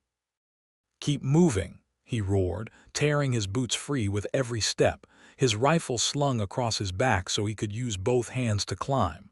"Don't stop." They ascended through level 4, then level 3, the silk growing thicker with every flight. The strobing emergency lights made it impossible to see clearly, the red flashes freezing images in their retinas that might have been shadows or might have been spiders waiting in the corners. The air was getting hotter, the prevent sequence from the reactor below sending superheated steam through the ventilation system, and Sledge could feel his armor heating up, the seals straining against the pressure. At level 2, they found Webb. He was hanging from the ceiling, suspended in a cocoon of gray silk that had been wrapped around him so tightly his body was compressed into a shape that was barely human. His face was visible through a thin layer of thread, his eyes open and staring, his mouth frozen in a scream that had never been completed. But he was not dead. Sledge could see the flutter of his eyelids, the twitch of his fingers, the shallow rise and fall of his chest. Webb was alive, conscious, and being preserved for something that had not yet arrived. "We can't help him," Sledge said, though his voice broke on the words. "Keep moving." They ran past Webb's suspended form, and as they did, Sledge heard a sound that made his blood freeze. It was Webb's voice, muffled by the silk but unmistakable, speaking words that Webb would never have said. "Sledge," the voice whispered. "Sledge, help me, I'm so cold, please help me." Sledge didn't look back. He knew what was speaking. The Striders had learned to mimic the voices of their prey, to use the sounds of human distress to lure the living into traps. The thing in the cocoon was not Webb anymore. It was bait. They reached level 1 and burst through the final door into the main corridor that led to the entrance airlock. The timer on Sledge's wrist display showed 8 minutes remaining. 8 minutes until the reactor vented and the facility became an incinerator. 8 minutes to cross the distance to the landing pad, to reach the chopper, to lift off before the shockwave turned the ice shelf into a sea of fire and steam. The corridor was clear. The silk was thinner here, the lights flickering but functional. They ran with the desperation of men who could see salvation ahead, their boots pounding against the floor in a rhythm that was loud enough to wake the dead. The entrance airlock was open. The whole Dimitri had burned through the outer door still glowing with residual heat, and beyond it the landing pad was visible through the swirling snow. The chopper was there. Its rotors were spinning, the pilot having kept the engines warm as ordered, the ramp lowered and waiting. Sledge could see the pilot's face through the cockpit window, pale and terrified, watching them approach with an expression that suggested he had seen things through his thermal imager that he would never forget. "Go, go, go," Sledge screamed, and they sprinted across the landing pad, the snow squeaking beneath their boots, the wind tearing at their armor. Cale was in the lead, his massive frame covering the ground in strides that ate the distance, the rotary cannon bouncing against his hip. Vance was behind him, clutching the portable drive to his chest. Sledge was last, his synthetic eye scanning the facility behind them, watching for pursuit. They were 10 meters from the chopper when the Strider dropped from the ceiling of the hangar. It had been clinging to the underside of the landing pad's roof, its body pressed flat against the metal, its pale gray chitin blending with the frost-covered surface until it was invisible. It had waited there since the team had entered the facility, patient and motionless, a trap that had been set hours ago and had required only the trigger of their return. It fell like a thunderbolt, a 4-meter mass of chitin and bristled hair that landed directly behind Cale with an impact that cracked the concrete. Cale had time to turn, time to raise his cannon halfway, time to open his mouth to scream. Then the Strider's pincers snapped shut with a sound like a guillotine blade falling, and Cale was in 2 pieces. The upper half of his body fell backward onto the ramp of the chopper, his eyes still open, his hands still gripping the cannon's trigger. The lower half remained standing for a fraction of a second, a grotesque fountain of blood spraying from the severed spine, before it toppled forward into the snow. The Strider didn't pause to feed. It simply reached out with one of its front legs, hooked Cale's torso with a claw, and dragged it back into the shadows of the hangar with a speed that was horrifying in its casualness. "Cale," Vance screamed. "Get in," Sledge roared, grabbing Vance by the collar and hurling him into the chopper. He dove in behind him, his boots slipping on the blood that coated the ramp, and slammed his fist against the emergency close button. The ramp began to rise, hydraulics whining, and through the narrowing gap, Sledge saw the Strider re-emerge from the hangar, Cale's body held in its pincers like a trophy. But it didn't attack the chopper. It stood at the edge of the landing pad, its eye cluster fixed on the rising aircraft, and as the chopper lifted off, Sledge saw something that would haunt him for the rest of his life.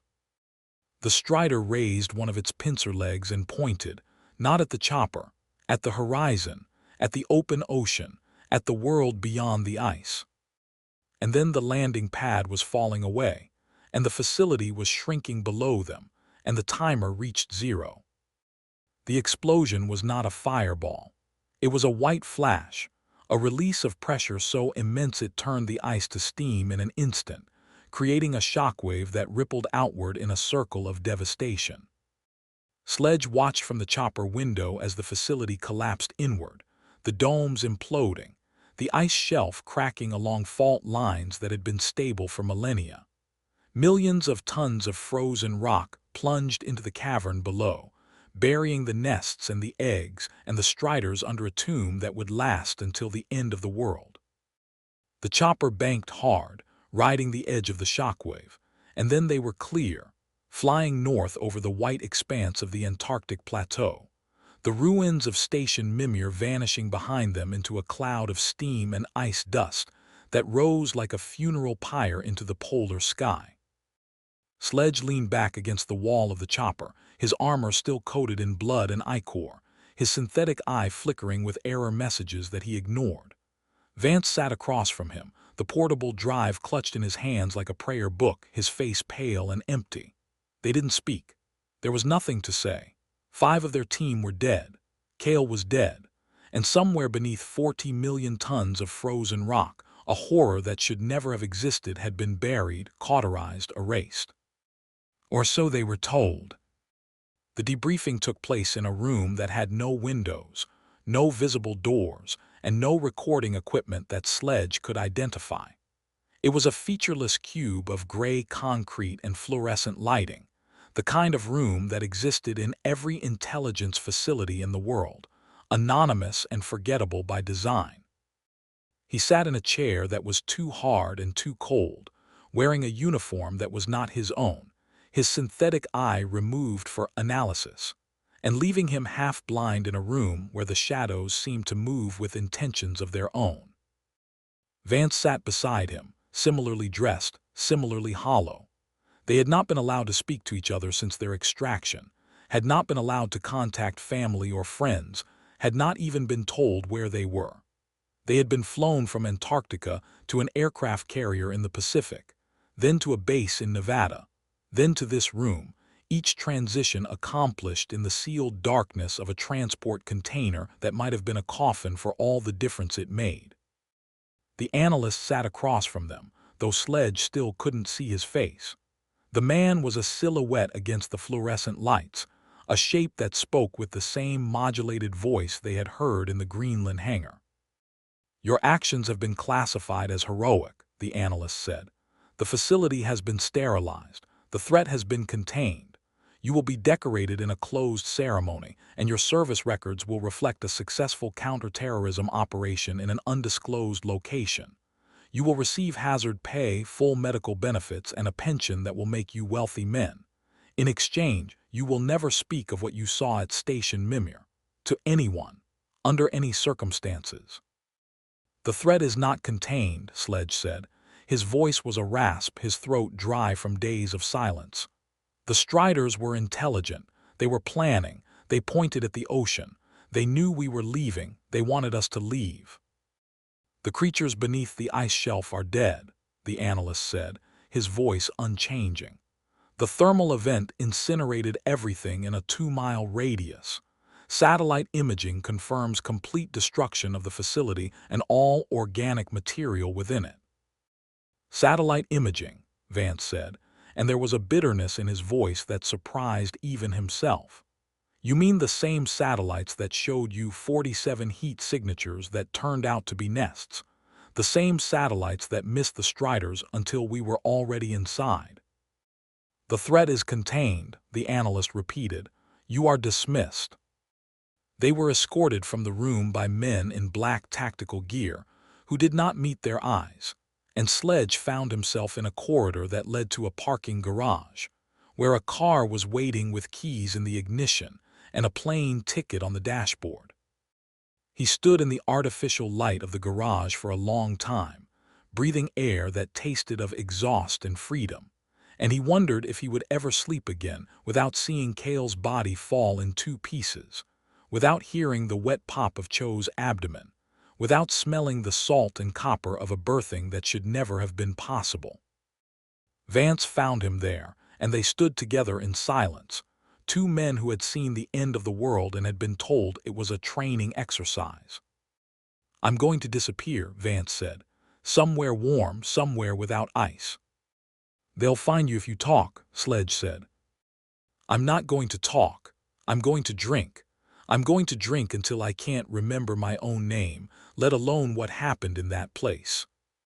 It won't work, Sledge said. The memories don't fade, they grow like eggs. Vance looked at him with an expression that was too exhausted to be horrified. Then, what do? We wait, Sledge said. We wait and we watch and we pray that the analyst is right, that they're all dead, that the ice was enough. But even as he said it, he knew it was a lie. He had seen the Strider point. He had seen the intelligence in those black eyes, the patience of something that had evolved beyond the need for haste, something that could wait beneath ice for centuries, if necessary, until the world above forgot it existed. They parted in the garage, shaking hands with the formality of strangers, and Sledge drove to the airport without looking back. He flew to Ohio, to a small house in Westlake where a man named Marcus Hendricks had once called 911 and described his stomach rippling like a bag of snakes. The house was empty now, quarantined and condemned, but Sledge sat in his rental car across the street and watched the windows until dawn, waiting for something that did not come. He was watching the wrong place. 300 miles from Station Mimir, in a sheltered cove where the Antarctic ice met the Southern Ocean, a single shape moved through the freezing water with a fluidity that suggested it had been swimming for longer than it had been walking. It was massive, easily 6 meters from end to end, its pale gray chitin darkened by the salt water to a color that matched the shadows beneath the ice. Its legs had adapted, flattening into paddles that propelled it through the currents with a speed that no terrestrial creature should have possessed. It had escaped before the explosion, not by planning, though it was capable of that, but by instinct. When the reactor had begun its prevent sequence, the heat had driven it upward through shafts that the humans had not known existed, cracks in the ice that led to the surface far from the main facility. It had emerged into a world of white and cold, alone and carrying within its abdomen the seeds of a new generation. Now it swam toward the open ocean, toward the shipping lanes that connected the continents, toward the warm waters where the food was plentiful and the hosts were unsuspecting. It did not know these things consciously, but it felt them, the way a seed feels the direction of the sun. The humans had burned its nest, had killed its brood, had buried its world under ice and rock. But the Strider was patient. It had learned patience from the cold. And it was not alone. Beneath the ice, in the depths where the explosion had not reached, other shapes were moving. Smaller shapes, hatched in the final hours before the detonation, swimming with the instinctive coordination of a hive mind that had been designed by evolution and accelerated by human arrogance. They followed the large one, their mother and architect, toward the world that waited beyond the frozen edge of the world. The satellite that passed overhead every 90 minutes did not see them. The water was too dark, the ice too thick, the thermal signatures too faint against the background of the ocean's own heat. But if it had looked, if the algorithms had been trained to recognize the shape of a six-legged paddle, moving through Antarctic water with the determination of something that had never known defeat, it might have seen a single massive shape followed by hundreds of smaller ones, a migration that had no precedent in the natural world. The analyst was wrong. The threat was not erased, it had merely relocated. In Westlake, Ohio, a child stood at the top of the basement stairs and listened to the silence below.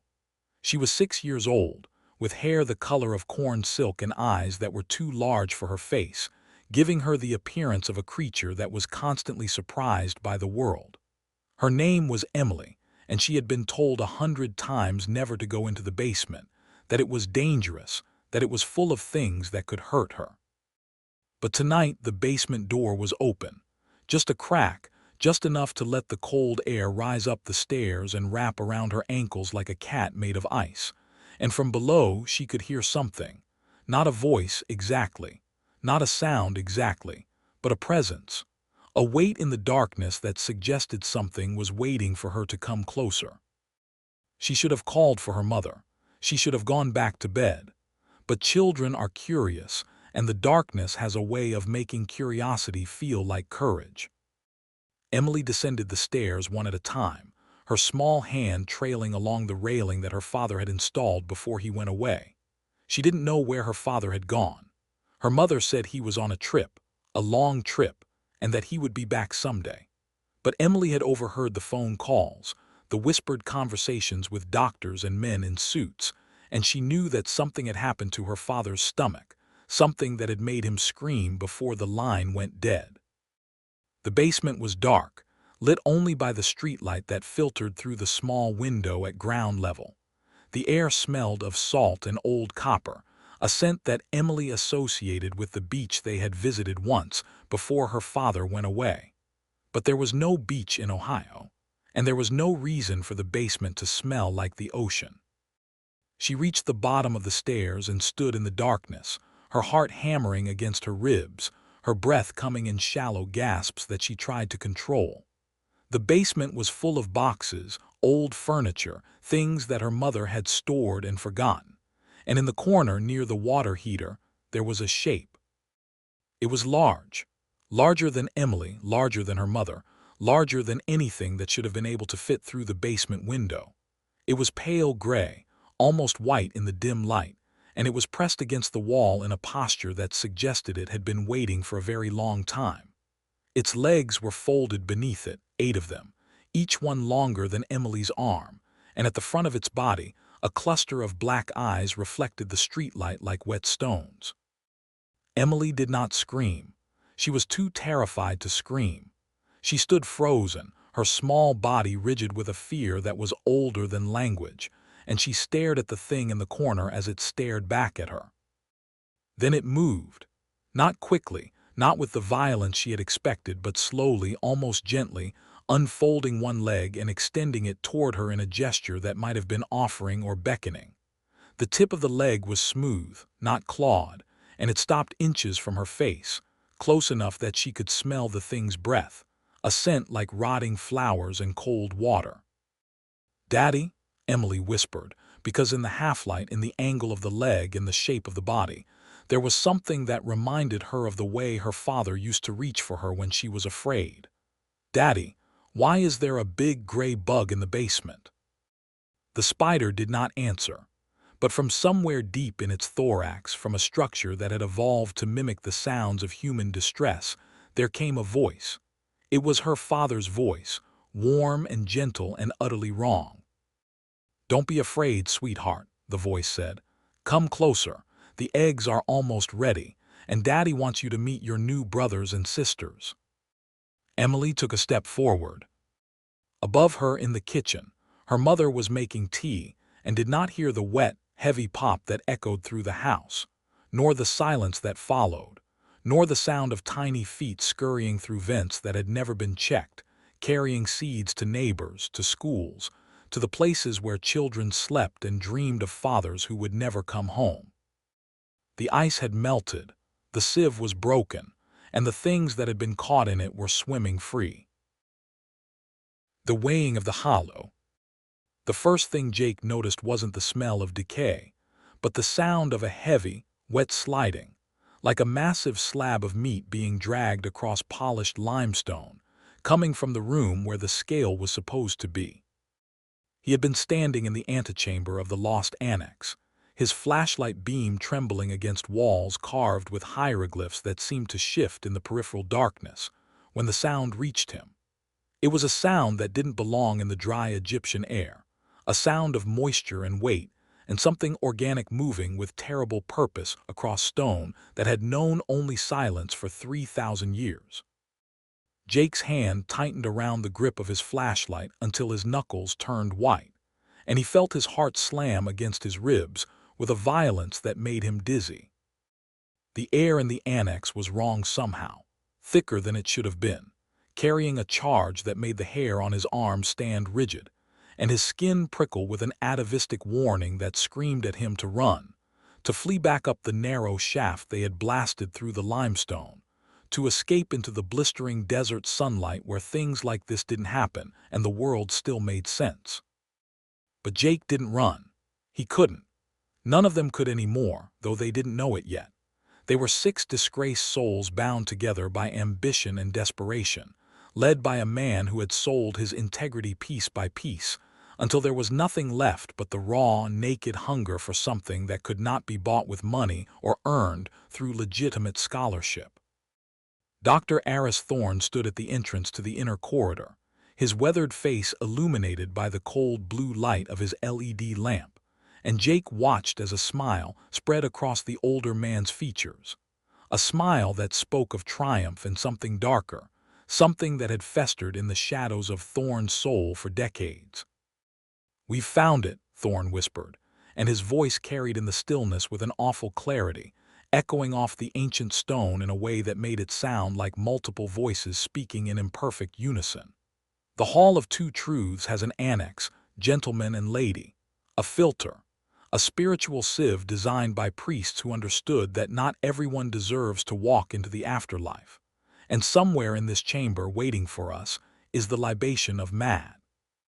Jake had heard Thorne speak of the libation before, in hushed tones in cramped university offices that smelled of old paper and failed careers, in the dingy back rooms of Cairo bars, where disgraced academics traded rumors like currency, in the sleepless hours of desert nights when the wind howled across the dunes, and the stars seemed to press down upon the earth with malevolent weight. The libation of Ma was a myth, a legend whispered among occultists and desperate scholars who had burned every bridge in conventional archaeology. It was said to be a serum, a liquid distillation of divine truth that would grant the drinker an absolute and objective understanding of their own life's failures, not forgiveness, not redemption, pure, unfiltered comprehension of every wrong turn, every cruelty, every moment of cowardice and selfishness and petty malice. It was enlightenment through horror, a shortcut to spiritual awakening that bypassed the slow grind of living and learning and growing. Thorne wanted it because Thorne believed that understanding his own darkness would somehow elevate him above it, would transform him from a disgraced plagiarist and tomb robber into something transcendent. Jake had followed because he had nowhere else to go, because his own disgrace was fresher and sharper, because the money Thorne offered was the only thing standing between him and the absolute void of a life without purpose. The team had assembled in the dusty town of Albawidi 2 weeks earlier, each member carrying their own burden of broken reputations and shattered dreams. There was Dr. Aris Thorne, of course, the architect of this mad enterprise, a man whose name had once appeared in respectable journals, and who had once held tenure at a prestigious London university before a scandal involving forged excavation permits and the black market sale of minor artifacts had destroyed his career.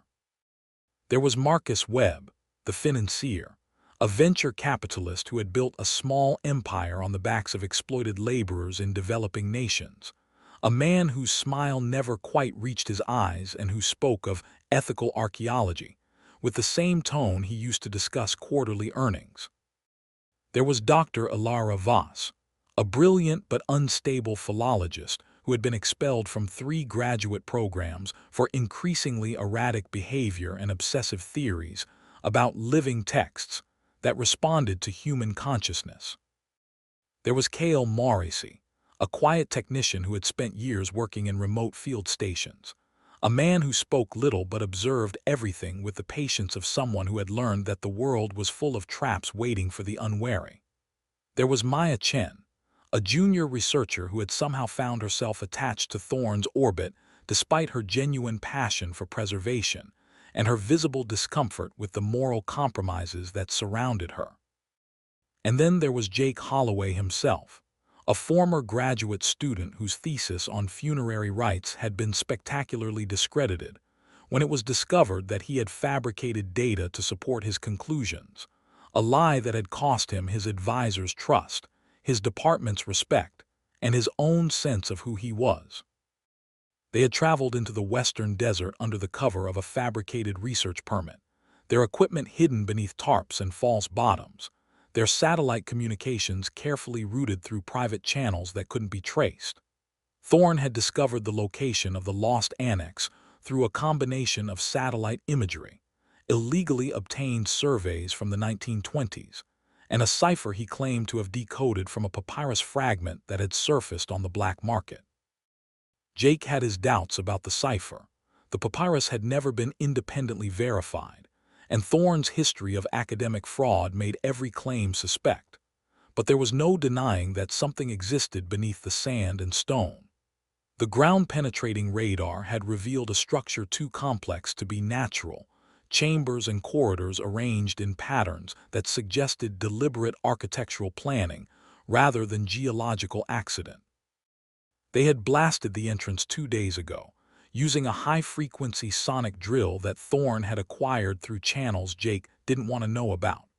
The drill cut through the limestone like a knife through butter, its vibrations pulverizing the ancient seal without the mess and noise of conventional explosives.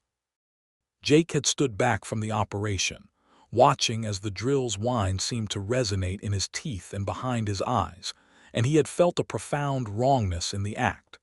The threshold they were violating had been sealed for a reason, had been hidden for a reason, had been forgotten by history for a reason. The warnings carved into the stone around the entrance were not the standard protective curses found in Egyptian tombs, no threats about hippopotamuses or scorpions attacking the desecrator, no appeals to the gods to strike down the impious. These warnings were different, older somehow, written in a dialect of hieratic script that even Ilara had struggled to parse. She had translated fragments in her cracked, breathless voice. The devourer's hunger waits beyond. Only the light of heart may pass. The ceremony of the living demands its due. Thorne had dismissed her translations with a wave of his hand, calling them standard ritualistic intimidation, designed to keep tomb robbers and curious peasants away from sacred spaces. He had laughed then, a dry sound like parchment crumbling, and pressed the drill deeper into the ancient seal. Now, standing in the antechamber with that wet sliding sound reaching his ears from somewhere in the darkness ahead, Jake understood that the warnings had not been empty threats. They had been invitations. They had been explanations of terms. By forcing their way into this space, by bringing their heavy hearts and their greed and their desperation, they had not simply entered a tomb. They had triggered something. They had announced themselves as participants in a ceremony that had been waiting millennia for living flesh to sacrifice. "Did you hear that?" Jake managed to whisper, his voice cracking in the thick air. Thorne turned to look at him, and for a moment Jake saw something flicker in the older man's eyes, not fear exactly, but a recognition of the magnitude of what they had unleashed. Then the flicker passed, and Thorne's expression hardened into the determined mask of a man too committed to his course to turn back. "Hear what?" Thorne asked, but his voice was too steady, too controlled. He had heard it. They all had.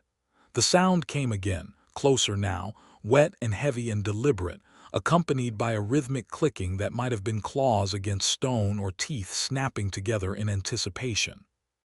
The smell finally reached Jake then, not the dry mustiness of ancient chambers, but something else, something that made his stomach lurch and his throat tighten. It was the smell of a butcher's shop in high summer, of meat left too long in the sun, of biological processes that should never occur in a sealed underground space. "We should leave," Maya said, her voice small but clear in the darkness. She stood near the corridor entrance, her arms wrapped around herself as if trying to hold her own body together. "Dr. Thorne, this isn't right. Something is wrong here. Can't you feel it? The air is wrong. The sound is wrong. We need to go back." "Nonsense," Thorne snapped, but his hand trembled as he adjusted his grip on his lantern. "We've come too far to turn back now. The libation is here. I can feel it. We're standing on the threshold of the greatest archaeological discovery in human history, and you want to run away because you're spooked by some old plumbing. Egyptian tombs always have unexpected acoustics. The shifting sand outside creates pressure differentials. What you're hearing is probably just water moving through some forgotten cistern." No one believed him. Jake could see it in their faces, the pale, drawn expressions of people who had just realized that their leader was willing to sacrifice them all on the altar of his obsession. But no one moved toward the exit either. There was a terrible inertia to their situation, a sense that they had crossed a line from which retreat was no longer possible. The corridor of mirrored obsidian lay behind them, its surface reflecting their pale faces in distorted, elongated shapes that seemed to mock their fear. Jake remembered passing through that corridor, remembered the way the stone had seemed to hum beneath his boots, the way his reflection had lagged behind his movements by just a fraction of a second, as if the mirror was remembering his shape rather than simply reflecting it. Alara had stopped in the middle of the corridor, staring at her own reflection with an expression of horrified fascination, whispering something about the self that waits before Thorne had dragged her forward. They had all felt it, the judgment implicit in that mirrored passage. You must enter with a light heart, the warnings had said. None of them had qualified. The sliding sound stopped abruptly, cut off mid-motion, leaving a silence that was somehow even more terrifying than the noise had been. In that silence, Jake became aware of another sound, a faint, rhythmic pulsing that seemed to emanate from the walls themselves, a heartbeat-like throb that synchronized with his own racing pulse for a moment before drifting out of sync again. The air grew colder, and his breath began to fog in the beam of his flashlight, tiny crystals of moisture freezing and falling like microscopic snow. "This way," Thorne said, his voice loud in the sudden stillness, and he stepped forward into the darkness beyond the antechamber. The rest of the team followed, not because they trusted him, but because the alternative, standing alone in the dark with that wet sliding sound waiting somewhere in the shadows, was unthinkable. Jake fell into step behind Maya, his hand brushing against the rough stone of the wall for guidance, feeling the strange warmth that radiated from the ancient rock. The corridor ahead sloped downward at a gentle angle, the ceiling rising until their flashlight beams could no longer find the top, the walls spreading outward until they seemed to walk through a vast cavern rather than a constructed passage.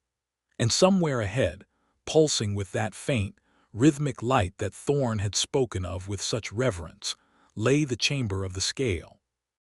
They walked for what felt like hours but might have been only minutes.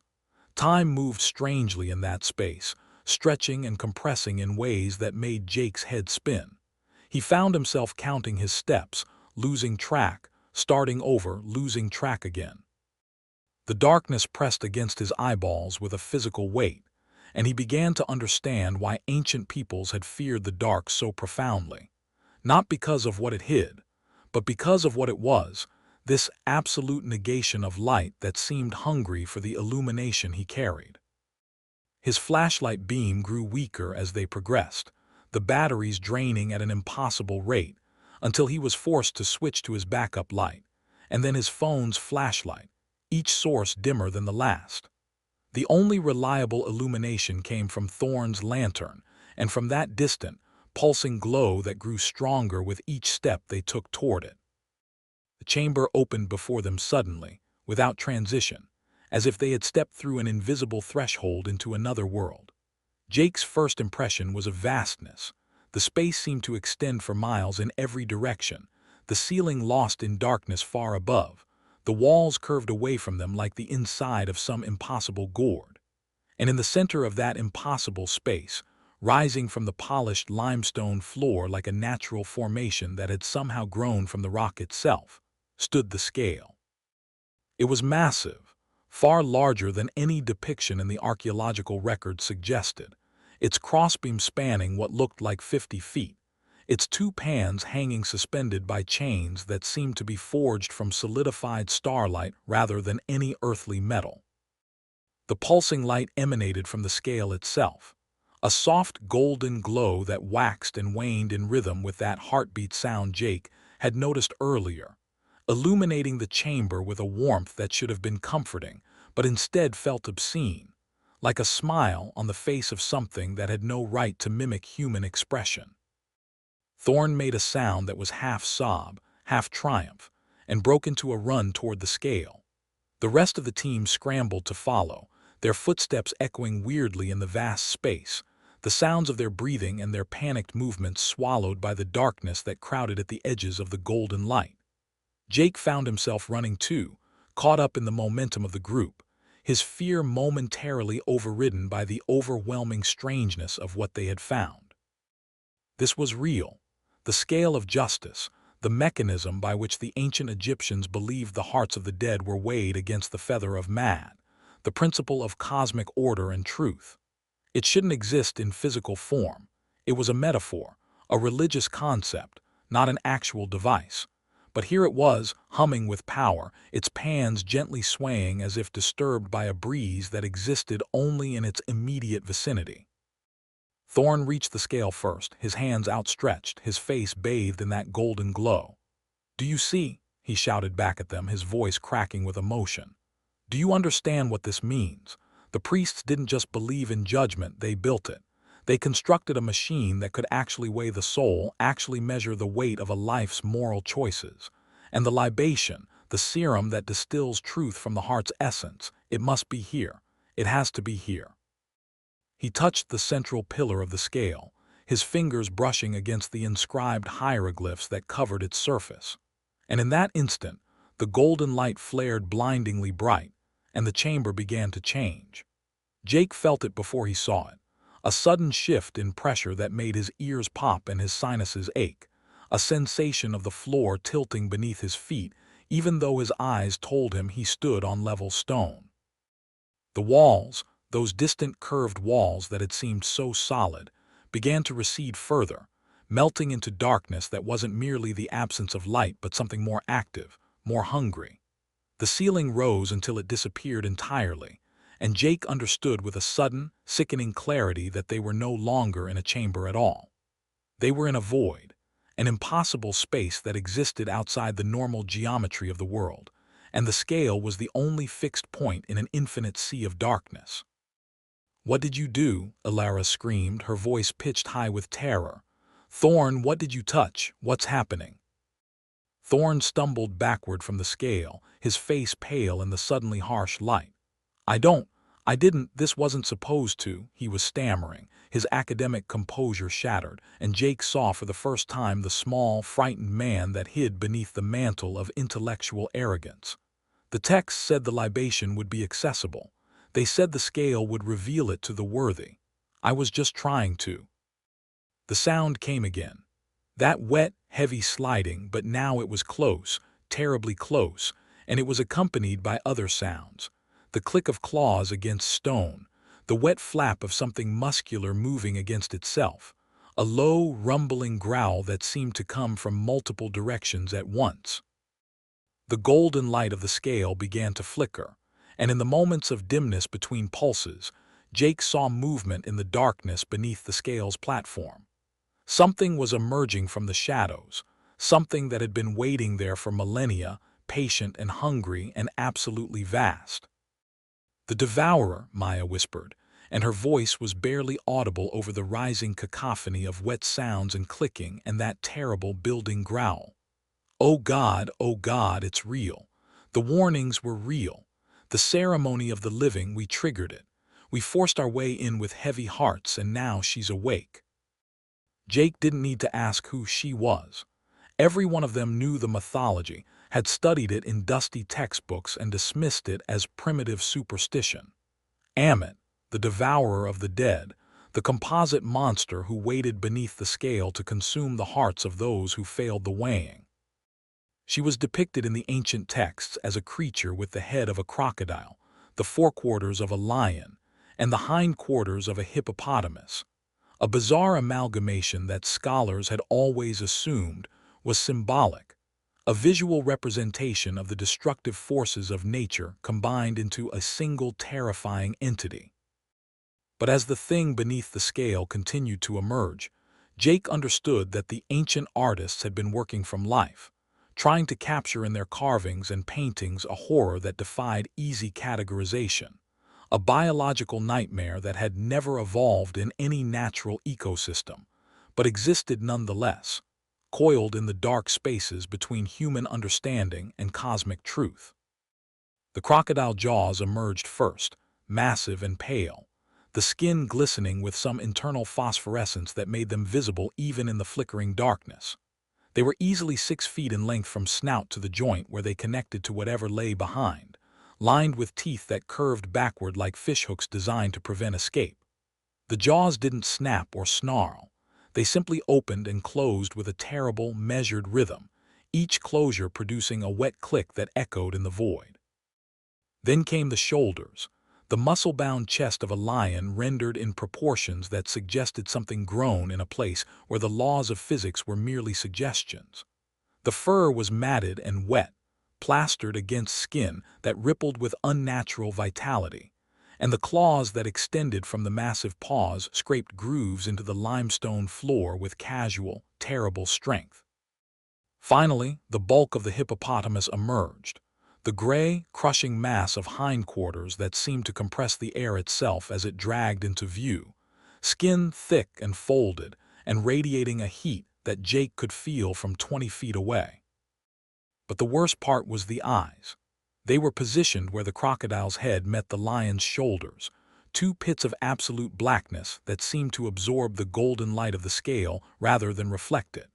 And in those eyes, Jake saw something that no animal should possess, a depth of awareness, a cold and ancient intelligence that spoke of cosmic purpose and unwavering dedication to a function that predated human civilization by millennia. Ammit was not a beast. She was a force. She was the biological manifestation of mad itself, the principle of order given horrific flesh, and she had been waiting for exactly this moment, for living souls to enter her chamber with heavy hearts and desperate minds, for the ceremony of the living to begin. The creature's gaze swept across the 6 humans standing frozen before the scale, and Jake felt it pass over him like a physical touch, cold and assessing and utterly without mercy. He understood then, with a clarity that felt like ice water in his veins, that Ammit was not going to attack them randomly, was not going to simply slaughter them in a frenzy of animalistic violence. She was going to judge them. One by one, she was going to force them to stand before the scale, and she was going to weigh their hearts against the feather of truth.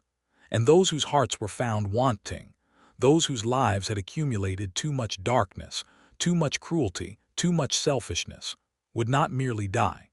They would be hollowed out, They would become vessels of absence, screaming husks that retained the form of humanity but lost the substance of soul. "Run," Kale said, his voice calm and terrifying in its simplicity. "We need to run, now." But there was nowhere to run. The void stretched infinitely in every direction, and the only landmark in that sea of darkness was the scale itself, pulsing with its golden light that now seemed less like illumination and more like the glow of a predator's lure in the deep ocean. The corridor they had entered through was gone, vanished into the impossible geometry of the space. They were trapped, sealed inside a chamber that had no walls, surrounded by a creature that had no pity, and the weighing was about to begin. Ammit moved, and the speed was shocking.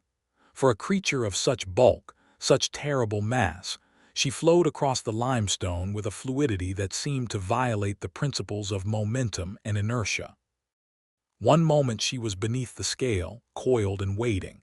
The next, she was among them, her crocodile jaws snapping shut with a sound like a gunshot as she herded them toward the base of the scale's central pillar. Her movements were precise, economical, almost surgical. She wasn't trying to kill them yet. She was preparing them. She was arranging them for the ceremony that their intrusion had initiated. Jake found himself pushed against the cold stone of the scale's pillar, his back pressed to hieroglyphs that seemed to writhe beneath his skin. Maya was beside him, trembling uncontrollably, and beyond her stood Alara, her eyes wide and unfocused, muttering something under her breath that might have been a prayer or might have been the ravings of a mind that had finally broken under the weight of impossible truth. Marcus Webb, the financier, had backed against the pillar on the opposite side, his expensive expedition clothes soaked through with sweat, his face a mask of pure terror that stripped away all the urbane confidence he had cultivated over decades of predatory business dealings. Kale stood slightly apart from the group, his expression unreadable, his body relaxed in a way that suggested he had been waiting for something like this for a long time. And Thorne was on his knees at the base of the scale, his hands clutching at the stone, his mouth working soundlessly as he stared up at the massive mechanism that had been his obsession and would now become his doom. Ammit circled them once, her massive form blocking out the golden light in rhythmic pulses as she passed between them and the scale. The smell of her was overwhelming now, a complex miasma of predator musk and rotting vegetation and something else, something that smelled like ozone and old blood, and the particular scent of a hospital room where someone has died after a long illness. Jake found himself staring at the creature's flank as she passed, at the impossible junction where lion muscle met hippo bulk, at the way the skin stretched and folded in ways that no earthly anatomy should allow. She was wrong. Every part of her was wrong. And yet, in her wrongness, there was a terrible rightness, a sense that this was how things were supposed to be, that the natural world was merely a thin veneer painted over a much older and more fundamental reality. The scale pulsed, and the golden light intensified, becoming almost too bright to look at directly. Jake felt a sudden pressure in his chest, a sensation of something being pulled or drawn outward from between his ribs. He gasped, clutching at his sternum, and saw that the others were experiencing the same thing. Maya was bent double, retching dryly, while Marcus had both hands pressed to his chest and was making a sound like a wounded animal. Only Kale seemed unaffected, standing straight and still, his eyes closed, his face composed in an expression that might have been acceptance or might have been resignation. From the center of the scale's crossbeam, where the two massive chains met, something was forming. It wasn't physical, not exactly. It was a shimmer in the air, a distortion of the golden light that gradually resolved into a shape, a feather, but not a feather. It was the idea of a feather, the platonic ideal of lightness and truth and purity, rendered in light and thought and something else that Jake couldn't name. It hung suspended above the left pan of the scale, gently rotating, and as it turned, Jake felt a strange sensation in his own chest, a loosening, a lifting, as if something inside him was responding to the feather's presence, straining toward it even as his body remained pinned against the stone pillar. "The weighing," Alara whispered, her voice hoarse and cracked. "It's beginning. Oh God, it's really beginning." Ammit stopped her circling and turned to face the group, her black eyes fixing on each of them in turn. When her gaze met Jake's, he felt a sudden, violent intrusion into his mind, a force that rifled through his memories with the casual efficiency of a burglar tossing a room. He saw his childhood flash before his eyes, not the happy moments, but the cruel ones, the times he had pulled the wings from flies or laughed at a classmate's tears. He saw his adolescence, the lies he had told, the trust he had betrayed, the moments of cowardice when he had failed to stand up for what was right. He saw his adult life, the academic fraud that had destroyed his career, the relationships he had poisoned with jealousy and insecurity, the small daily selfishnesses that had accumulated like sediment in the riverbed of his soul. And he felt, for the first time, the true weight of those actions, not as abstract guilt, but as a physical pressure, a heaviness in his chest that made it hard to breathe, that made his legs buckle beneath him until he was sliding down the pillar to sit gasping on the cold stone floor. The others were experiencing the same violation. Marcus Webb was screaming, high and continuous, his hands clawing at his chest as if trying to dig out the organ that had betrayed him. Maya was crying silently, tears streaming down her face, her lips moving in what might have been apologies or might have been prayers. Alara had collapsed entirely, curled into a fetal position at the base of the pillar, her mutterings rising to an incomprehensible babble. Thorne remained on his knees, but his face was twisted in an expression of agony that went far beyond physical pain, as if he was being forced to witness every moment of his life simultaneously, forced to feel the full impact of every choice he had made. Only Kale remained standing, and when Ammit's gaze reached him, something strange happened. The creature paused, her massive head tilting slightly to one side in an almost canine gesture of curiosity. The pressure in Jake's chest eased slightly as Ammit's attention focused on the quiet technician, and Jake had a moment to wonder what Kale could possibly contain in his heart that would give the devourer pause. But then the moment passed, and Ammit's attention moved on, and Jake understood that the weighing had not been completed, merely deferred.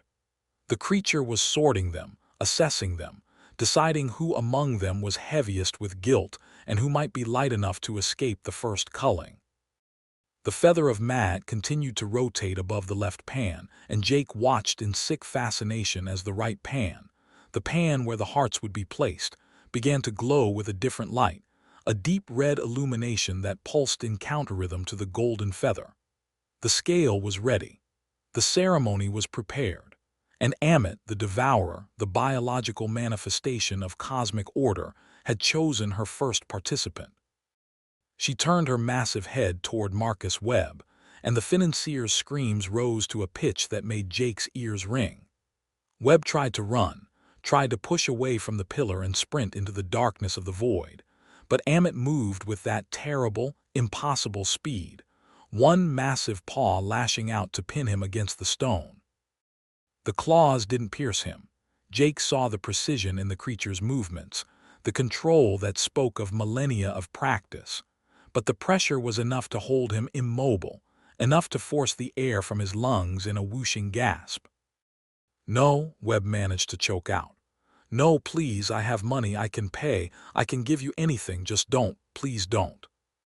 Ammit didn't respond to his pleas.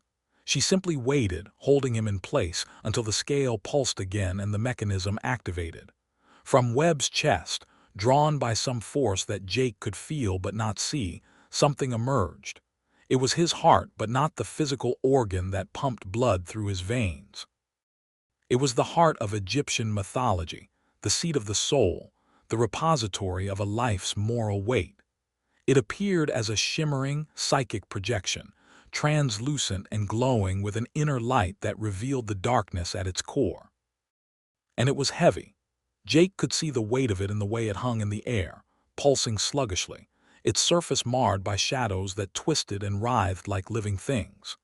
Every exploitation, every lie, Every moment of greed and cruelty that Marcus Webb had committed in his 63 years of life had accumulated in that heart, darkening it, thickening it, transforming it from the light, airy thing it should have been into a lump of congealed sin. The scale made a sound like the grinding of tectonic plates, and the right pan descended to receive its burden. Ammit released Webb from her paw, and the financier slumped to the ground, gasping, his eyes fixed on the floating image of his own corrupted heart. The psychic projection drifted toward the scale, settling into the right pan with a sound like a stone dropped into deep water. The pan sank immediately, the chains clanking, the crossbeam tilting violently toward the side of guilt. And above, the feather of Ma continued to rotate, light and pure and unmoved by the weight of human sin. The verdict was clear. Marcus Webb's heart was heavier than the feather. He had failed the weighing, and Ammit, the devourer, moved to collect her due. Jake wanted to close his eyes. He wanted to look away. But something held his gaze fixed on the scene, some terrible compulsion that was part of the ceremony itself. He watched as Ammit's crocodile jaws opened wide, wider than should have been physically possible, the angle of her maw approaching 180 degrees until her head seemed to split in half. He watched as she lunged forward with that terrifying fluid speed, the jaws snapping shut around Webb's chest with a sound like a cleaver through meat. But she didn't eat his flesh. She didn't tear him apart. Instead, her jaws clamped tight around his torso, and she began to draw something out of him. Not blood, not tissue, but essence. Webb's eyes went wide, wider than Jake had thought human eyes could go, and his mouth opened in a scream that never quite formed, a silent expression of agony that transcended sound. The process took only seconds, but it felt like hours. Ammit's jaws worked with a rhythmic, peristaltic motion, and with each contraction, Webb seemed to diminish, not physically but essentially. The color drained from his skin, leaving him pale and waxy. The intelligence faded from his eyes, replaced by a vacancy that was more terrible than death. And when Ammit finally released him, stepping back with a satisfied wet sound, what remained was not a corpse but something worse. Webb was still breathing, still moving, but he was empty. The essence of his heart, his soul, his consciousness, everything that had made him a person, had been consumed, devoured by the devourer, and what remained was a hollow. The hollow that had been Marcus Webb staggered to its feet, its movements jerky and uncoordinated, like a marionette operated by a drunken puppeteer. Its mouth opened and closed, producing sounds that weren't words but were nonetheless full of terrible meaning, shrieks of absolute absence, cries from a void where a person had once existed. The hollow's hands rose to its own face, clawing at the skin as if trying to find a way back in, trying to feel something, anything in the emptiness where its soul had been. It turned toward the group, and Jake saw in its eyes the most horrific thing he had ever witnessed, awareness without content. The hollow knew it was empty. It knew something had been taken from it, and it was desperate, desperately hungry to fill that void by any means necessary. "Get back," Thorne shouted, scrambling away from the creature that had been his financier. "Stay away from it. Don't let it touch you." The hollow lunged at Maya, its movements suddenly swift and purposeful, driven by a hunger that transcended physical appetite. Maya screamed and dodged, pressing herself against the scale's pillar as the hollow's fingers grazed her sleeve. Where it touched, the fabric seemed to wither, as if the hollow's very presence drained the vitality from everything it contacted. Kale stepped forward, placing himself between Maya and the hollow, and the empty creature paused, its head tilting in that same curious gesture Ammit had displayed earlier. For a moment, it seemed to consider Kale, as if sensing something in the quiet technician that it couldn't quite comprehend. Then it turned away, shambling toward the darkness of the void, its shrieks fading into sobs that were somehow more terrible than any scream. Ammit watched the hollow go, her black eyes unreadable, and Jake understood that this was part of the process too. The hollows were not merely victims. They were tools, extensions of the devourer's will, created to herd and harry the remaining participants, to add pressure and chaos to a situation that was already unbearable. The creature turned her attention back to the group, and Jake felt his heart sink as he realized that the first weighing was complete, but the ceremony was far from over. There were 5 of them left, 5 hearts to be weighed, 5 chances to be found light enough to escape or heavy enough to be devoured. And somewhere in the void, the hollow that had been Marcus Webb was waiting, screaming in the darkness, desperate to feel anything at all. The golden light of the scale pulsed again, and the feather of Ma began to rotate more quickly, as if eager for the next participant. Ammit's jaws snapped shut with a wet click, and she turned her massive head toward the group, her black eyes selecting her next subject with the patience of an entity that had all the time in the world. The weighing of the hollow had begun, and there was no escape until every heart had been measured against the impossible standard of cosmic truth.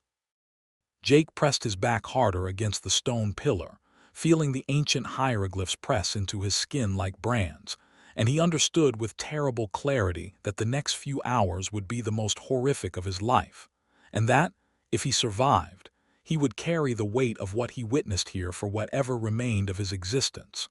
The ceremony of the living demanded its due, and the devourer was still hungry.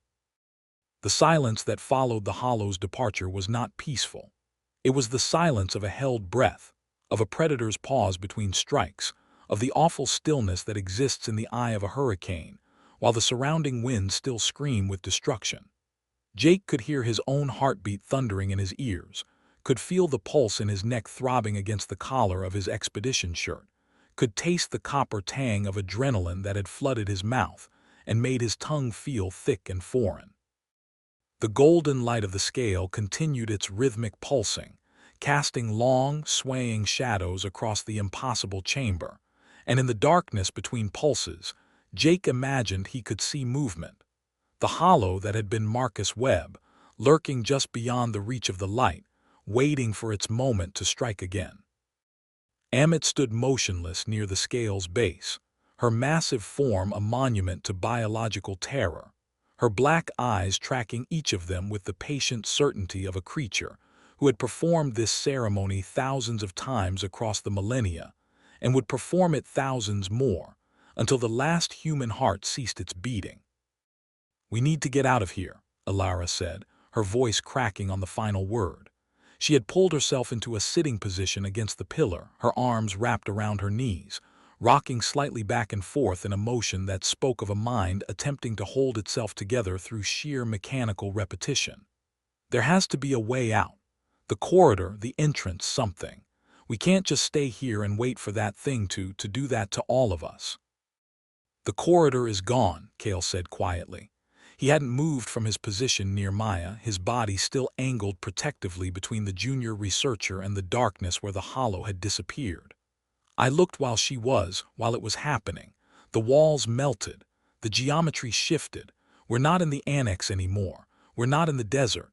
I don't know where we are, but there is no back, only forward." "Forward to what?" Maya asked, her voice hollow. She was staring at the scale with an expression of horrified fascination, watching the feather of Ma rotate slowly above the left pan, watching the right pan where Marcus Webb's heavy heart had been weighed and found wanting. "What does forward mean in a place like this?" "It means," Thorne said, his voice regaining some of its accustomed authority though it still trembled at the edges, "that we need to think. We need to understand the mechanism. Ancient Egyptian ceremonies were not random. They followed rules, protocols, divine laws. If we can understand the parameters of the weighing, we can find a way to optimize our chances." "Optimize our chances," Jake rounded on him, the fear in his chest transforming suddenly into hot, desperate anger. "A man was just turned into a screaming shell of nothing, and you're talking about optimizing our chances. Thorne, this isn't a seminar. This isn't a paper you can revise and submit for peer review. That thing out there is going to do the same thing to every one of us, and you're already trying to game the system." "I'm trying to keep us alive," Thorne shouted back, his face flushing with a mixture of shame and defensive rage. "What would you have me do, Jake? Stand here and cry, pray to gods I don't believe in? I'm a scientist, an archaeologist, a rational man, and rational men survive by understanding the systems that threaten them. The scale weighs hearts. It measures moral weight. If we can figure out how to make our hearts lighter. How? Maya interrupted, her voice sharp with hysteria that she was barely controlling. How do you make a heart lighter, Thorne? How do you undo 60 years of being a selfish, arrogant bastard? How do you uneat the meals you stole from starving mouths, uncheat the people you swindled, unabandon the people you betrayed? You confess, Ilara whispered. They all turned to look at her. The philologist had stopped rocking and was staring at them with an intensity that was almost feverish, her eyes bright with the peculiar light of someone who had found a pattern in chaos. The ancient Egyptians believed that confession was part of the judgment process. In the Book of the Dead, the deceased recites the negative confession, "I have not killed, I have not stolen, I have not lied," to demonstrate their purity before the gods. But that's not the only form of confession. There's also the concept of act purification, where the soul acknowledges its sins and seeks to balance them through truth-telling. If the heart is heavy because of guilt, because of secrets, because of the weight of unacknowledged wrongdoing, then perhaps speaking those wrongs aloud, sharing them, making them known, perhaps that lightens the burden. You want us to confess our sins to each other? Jake asked, incredulous. In front of a monster that's going to eat our souls. What else do we have? Ilara spread her hands, her gesture encompassing the void, the scale, the waiting devourer. We have no weapons. We have no escape. We have only each other and the possibility that truth might be the one thing that saves us. I've spent my life studying these texts, Jake. I've devoted every waking moment to understanding the Egyptian conception of the soul. And I tell you with absolute certainty that mad is not just about being good. It's about being in balance. It's about truth. The heart is weighed against the feather of truth because truth is the standard by which all human action is measured. If we can face our truths, if we can speak them without flinching, without excuses, without rationalizations, maybe that's enough. Maybe that's what lightens the heart. A long moment of silence followed her words. Jake looked at the faces of his companions, Thorne's flushed and calculating expression, Maya's tear-streaked hopefulness, Kale's unreadable calm, Ilara's desperate certainty, and he felt something shift in the atmosphere of the chamber. It was a terrible idea, a madness born of panic and impossible hope. But it was also, he had to admit, the only idea anyone had offered that didn't involve waiting passively for death. And in the absolute darkness of their situation, even a terrible idea was better than none at all. Fine, Jake said finally, his voice rough. Fine, I'll go first. He pushed away from the pillar, his legs unsteady but holding, and walked a few steps toward the center of the chamber, toward the golden light of the scale. Ammit's head tracked his movement, her black eyes following him with the detached interest of a scientist observing a specimen, but she didn't move to intercept him. The creature seemed content to wait, to watch, to allow this new development to unfold. Perhaps she found it amusing. Perhaps she had seen this particular desperation before, humans scrambling to find loopholes in divine law, trying to outsmart a system that had been designed by beings who understood the human heart far better than any mortal ever could. My name is Jacob Holloway, Jake began, his voice echoing weirdly in the void. And I am a fraud. I fabricated my entire doctoral thesis.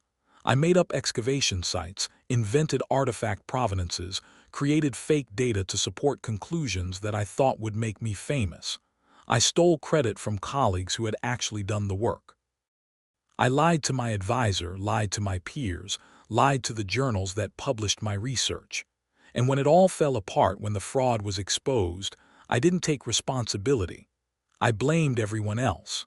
I blamed the system, blamed the pressure, blamed my upbringing, blamed everything except the one person who was actually responsible, me. The words poured out of him like poison drawn from a wound, and with each confession, Jake felt something shift in his chest. It wasn't relief exactly. It was more like the sensation of a burden being identified, named, acknowledged. He could feel his heart in a way he never had before, not as a physical organ, but as a metaphysical weight, a repository of every choice he had ever made. And as he spoke his truths aloud, he felt that weight stir, felt it respond to the vibration of his own voice speaking words that had been trapped inside him for years. I sabotaged my best friend's career because I was jealous of his success. I stole money from my mother's savings account when she was dying of cancer, telling myself I would pay it back but knowing I never would. I've cheated on every partner I've ever had, not because I didn't love them, but because I was terrified of being truly known, truly seen, and cheating was a way to keep part of myself hidden, separate, safe from judgment. I've lied to get ahead. I've manipulated people to get what I wanted. I've pretended to be a good person while secretly congratulating myself on how clever I was at being bad. He ran out of words, or perhaps the words ran out of him, and he stood panting in the golden light, his chest heaving, his eyes wet with tears he hadn't known he was capable of shedding. The confession had taken something from him and given something back, and he couldn't yet tell whether the exchange had been favorable or disastrous. He looked at the scale, at the feather rotating above the left pan, and for a moment he thought he saw the right pan shift slightly, as if his heart's weight had diminished by some infinitesimal degree. That was brave," Maya said softly, and then with a visible gathering of courage she stepped forward to stand beside him. "My name is Maya Chen, and I came on this expedition knowing it was wrong. I knew Thorne's permits were forged. I knew the methods were unethical. I knew we were violating international heritage laws and probably committing multiple felonies. But I came anyway because I wanted the discovery.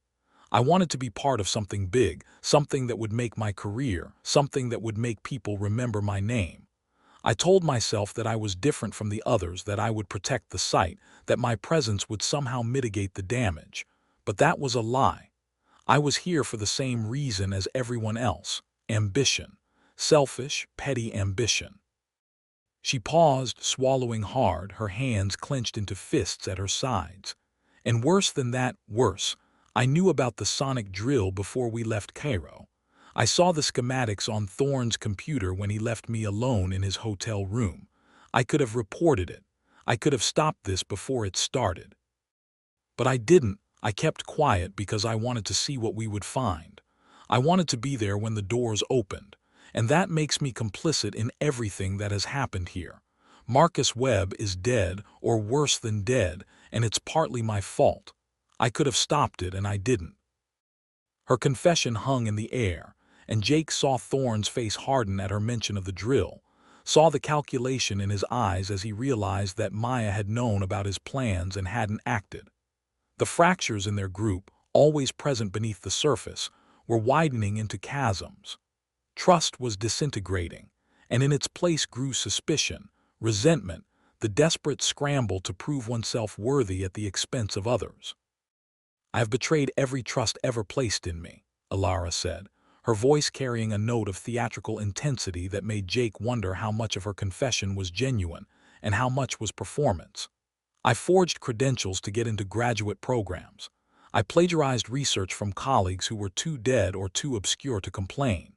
I faked evidence of living texts that responded to human consciousness because I wanted to be famous, wanted to be the one who proved that magic was real. I've manipulated people, used them, discarded them when they stopped being useful. I've gaslit lovers into believing they were crazy when they caught me in lies. I've stolen from museums, from private collections, from the very heritage I claim to protect. I am a parasite, and everything I have ever achieved is built on the corpses of other people's work." "And I," Thorne said, his voice smooth and controlled in a way that made Jake's skin crawl, "have done what was necessary to advance human knowledge. If my methods were unconventional, it was only because the conventional methods were too slow, too cautious, too bound by bureaucratic cowardice. I have made sacrifices. I have made hard choices. And yes, I have betrayed people who stood in my way. I sold artifacts on the black market to fund my research. I destroyed the careers of rivals who threatened my position. I abandoned a team in the Sudanese desert when their presence became inconvenient, leaving them to find their own way back to civilization. I have done terrible things, but I have done them in service of a greater truth. The libation of Ma will justify every sacrifice I have made. When I drink it, when I understand my failures completely, I will be transformed. I will be elevated. My sins will be the fuel that powers my enlightenment. Even in the midst of terror, Jake felt a chill at Thorne's words. The man wasn't confessing. He was making excuses. He was reframing his atrocities as necessary steps on a noble path, wrapping his cruelty in the language of transcendence. And in doing so, Jake realized, Thorne was only making his heart heavier, adding layer upon layer of self-deception to the already crushing weight of his ego. Cale remained silent, his eyes closed, his expression serene in a way that seemed almost obscene given their circumstances. When Thorne rounded on him, demanding that he confess as well, Cale simply opened his eyes and said, "I have nothing to say that would change what I am. My sins are my own. I carry them. I do not need to speak them to know their weight." "That's not good enough," Thorne shouted, his composure cracking. "We agreed to confess. You have to participate. You have to—" "I don't have to do anything," Cale interrupted, his voice still quiet but carrying a weight of authority that silenced Thorne mid-sentence. "Least of all perform contrition I do not feel for an audience I do not respect. My heart is what it is. Speaking its contents aloud to people I barely know will not change its mass." The argument might have continued indefinitely, spiraling into recrimination and violence, but Ammit had apparently grown tired of waiting. The devourer moved, her bulk shifting across the limestone with that terrible fluid grace, and the atmosphere in the chamber changed instantly from psychological pressure to mortal danger. The creature's jaws snapped shut with a report like a gunshot, and she turned her black eyes toward the group with a focus that said clearly, the time for talk was over. The weighing would continue. "She's choosing again," Jake whispered, his throat dry. "She's deciding who's next." Ammit's gaze swept across them, and Jake felt the pressure of her attention like a physical weight pressing against his sternum. He remembered the violation of his earlier examination, the way she had rifled through his memories with such casual thoroughness, and he braced himself for another such intrusion. But this time, the creature's attention seemed different. She wasn't just examining them, she was comparing them, weighing them against each other in some calculus that Jake couldn't comprehend. And as her gaze lingered on Thorne, Jake saw something that might have been recognition flash in those depthless black eyes. The devourer had chosen, but not in the way Jake expected. Instead of selecting another victim for the scale, Ammit moved toward the darkness at the edge of the chamber, her massive form disappearing into the shadows. For a moment, Jake dared to hope that the creature had somehow been satisfied, that the confessions had worked, that she was leaving them alone. Then he heard the wet sliding sound again, accompanied by a new noise, the shrieking of the hollow that had been Marcus Webb, now rising in pitch and intensity as if responding to some summons. And Jake understood with sinking horror what Ammit was doing. She wasn't leaving. She was retrieving her hound. She was preparing to drive them toward the scale, to force the ceremony to its conclusion with the relentless efficiency of a shepherd driving sheep to slaughter. "She's going to hurt us," Jake said, his voice rising with panic. "She's going to use the hollow to force us back toward the scale. We can't outrun her. We can't hide. The only way to survive is to be lighter than the feather, and I don't know if any of us are."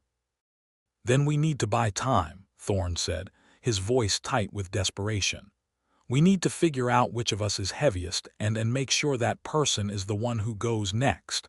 If we can control the order, we can control the outcome." "Control the outcome," Maya stared at him in disbelief. "Thorne, you just heard what this creature does. You saw what happened to Webb, and you're talking about controlling the outcome." "I'm talking about survival." Thorne's face was flushed, his eyes wild with a panic that was rapidly calcifying into something harder, more dangerous. Someone has to be next, that's inevitable. But if we can ensure that the heaviest heart goes first, then the rest of us have more time to find a way out, more time to lighten our own hearts. It's basic triage. The worst cases sacrifice themselves so the rest can survive. And who decides who's heaviest? Jake asked, though he already knew the answer. We all know, Thorne said, his eyes flicking to Alara, then to Jake, then to Maya. We've heard the confessions. We know who carries the most weight. Alara has betrayed every trust, manipulated everyone, built her entire life on lies. Her heart must be a stone. If she goes next, the rest of us gain time. You bastard, Alara hissed, her face twisting with rage and fear. You'd throw me to that thing to save yourself. After everything I've done for you. After I decoded the cipher, found the location, made this entire expedition possible. I'm not throwing you to anything. I'm making a rational assessment of our situation. The creature wants the heaviest heart. If we give her what she wants, she might be satisfied. She might. She won't be satisfied, Maya screamed. She's going to take all of us, one by one until there's no one left. Can't you see that? There is no bargaining with her, there's no tricking her. She's not a merchant we can negotiate with. She's a force of nature, a cosmic principle made flesh. And your attempts to optimize this situation are only making you heavier. Can't you feel it? The more you scheme, the more you try to manipulate, the more you reveal yourself as the selfish monster you are. The wet sliding sound was growing louder, approaching from multiple directions now. Ammit was circling them, driving them toward the center of the chamber, and the shrieking of the hollow provided a counterpoint to the wet sounds, a chorus of agony that grew closer with each passing second. Jake could see movement in the darkness at the edges of the golden light, the massive bulk of the devourer, the jerky shambling of the hollow, both converging on their position with terrible inevitability. We need to move, Kale said, his voice cutting through the panic with unnatural calm. Toward the scale. Not because we want to, but because that's where she's driving us. If we resist, she'll force us. If we move willingly, we maintain some control over our positioning. You're insane, Thorne said. I'm not walking toward that thing. Then stay here and wait for her to drag you. Kale began walking toward the scale, his movements steady and unhurried, as if he were strolling through a park rather than approaching an instrument of divine judgment in the company of a soul-leading monster. After a moment of hesitation, Maya followed him. Then Jake. Alara came last, her eyes darting between the approaching darkness and Thorne, who remained frozen against the pillar. Thorne, Jake shouted, move, she's coming. But Thorne didn't move. He was staring at the scale with an expression of desperate calculation, his mind still working, still searching for the angle, the trick, the loophole that would allow him to survive. And in that moment of frozen indecision, Ammit struck. Not at Thorne, she passed him by, her bulk brushing against the pillar with a scrape of stone against chitin, but at Alara, who had lagged behind the others, her attention divided between flight and the man she had once called leader. The devourer's paw lashed out, catching Alara across the midsection with enough force to lift her off her feet and send her sprawling across the limestone toward the base of the scale. Alara landed hard, the air driven from her lungs in a sharp gasp, and before she could scramble away, Ammit was upon her, one massive paw pinning her chest, the claws extending just enough to prick the fabric of her shirt without breaking skin. The precision of the hold was terrifying.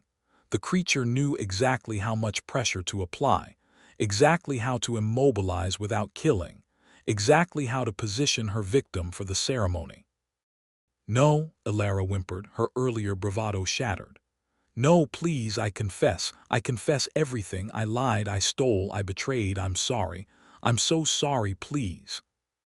Her words dissolved into screams as the scale activated, the golden light flaring, the psychic intrusion beginning. From Alara's chest, her heart emerged, or rather, the projection of her heart, the metaphysical weight of her soul rendered visible. And it was heavy. Heavier than Webb's had been, dense with the accumulated darkness of a life spent in manipulation and deceit. The heart projection pulsed with a sickly, greenish light, its surface crawling with shadowy shapes that seemed to be the faces of everyone she had ever betrayed, twisting in silent accusation. The right pan descended to receive its burden, and Alara's heart settled into it with a sound like a stone dropping into mud. The scale tipped violently, the crossbeam tilting so far that Jake thought it might snap, the chains clanking in protest. And above, the feather of Ma continued its serene rotation, untouched by the weight of human sin. Ammit didn't hesitate. Her crocodile jaws opened wide, wider than the laws of anatomy should permit, and she lunged. But this time the devouring was not clean. Alara fought, her hands beating against the creature's snout, her screams rising to a pitch that made Jake's ears ring. The jaws closed around her chest, and Jake saw the moment of essence extraction, saw Alara's eyes go wide, saw the light in them fade like a candle being snuffed by a sudden draft, saw the intelligence and personality and consciousness drain out of her face like water from a broken vessel. But unlike Webb, Alara didn't go quietly into hollowness. She fought the process, her body convulsing, her mouth still shaping screams even as the sound of them faded into the void. When Ammit released her, what remained was worse than the hollow that had been Webb. Alara's body still moved, still shrieked, but there was something else in her empty eyes, a lingering trace of awareness, a fragment of consciousness that hadn't been fully consumed, trapped in the husk of a body that no longer had a soul to guide it. The Alara hollow staggered to its feet, its movements even more erratic than Webb's had been, and it turned toward the group with a snarl that seemed to contain some residual rage, some lingering hatred for the living who had abandoned her to this fate.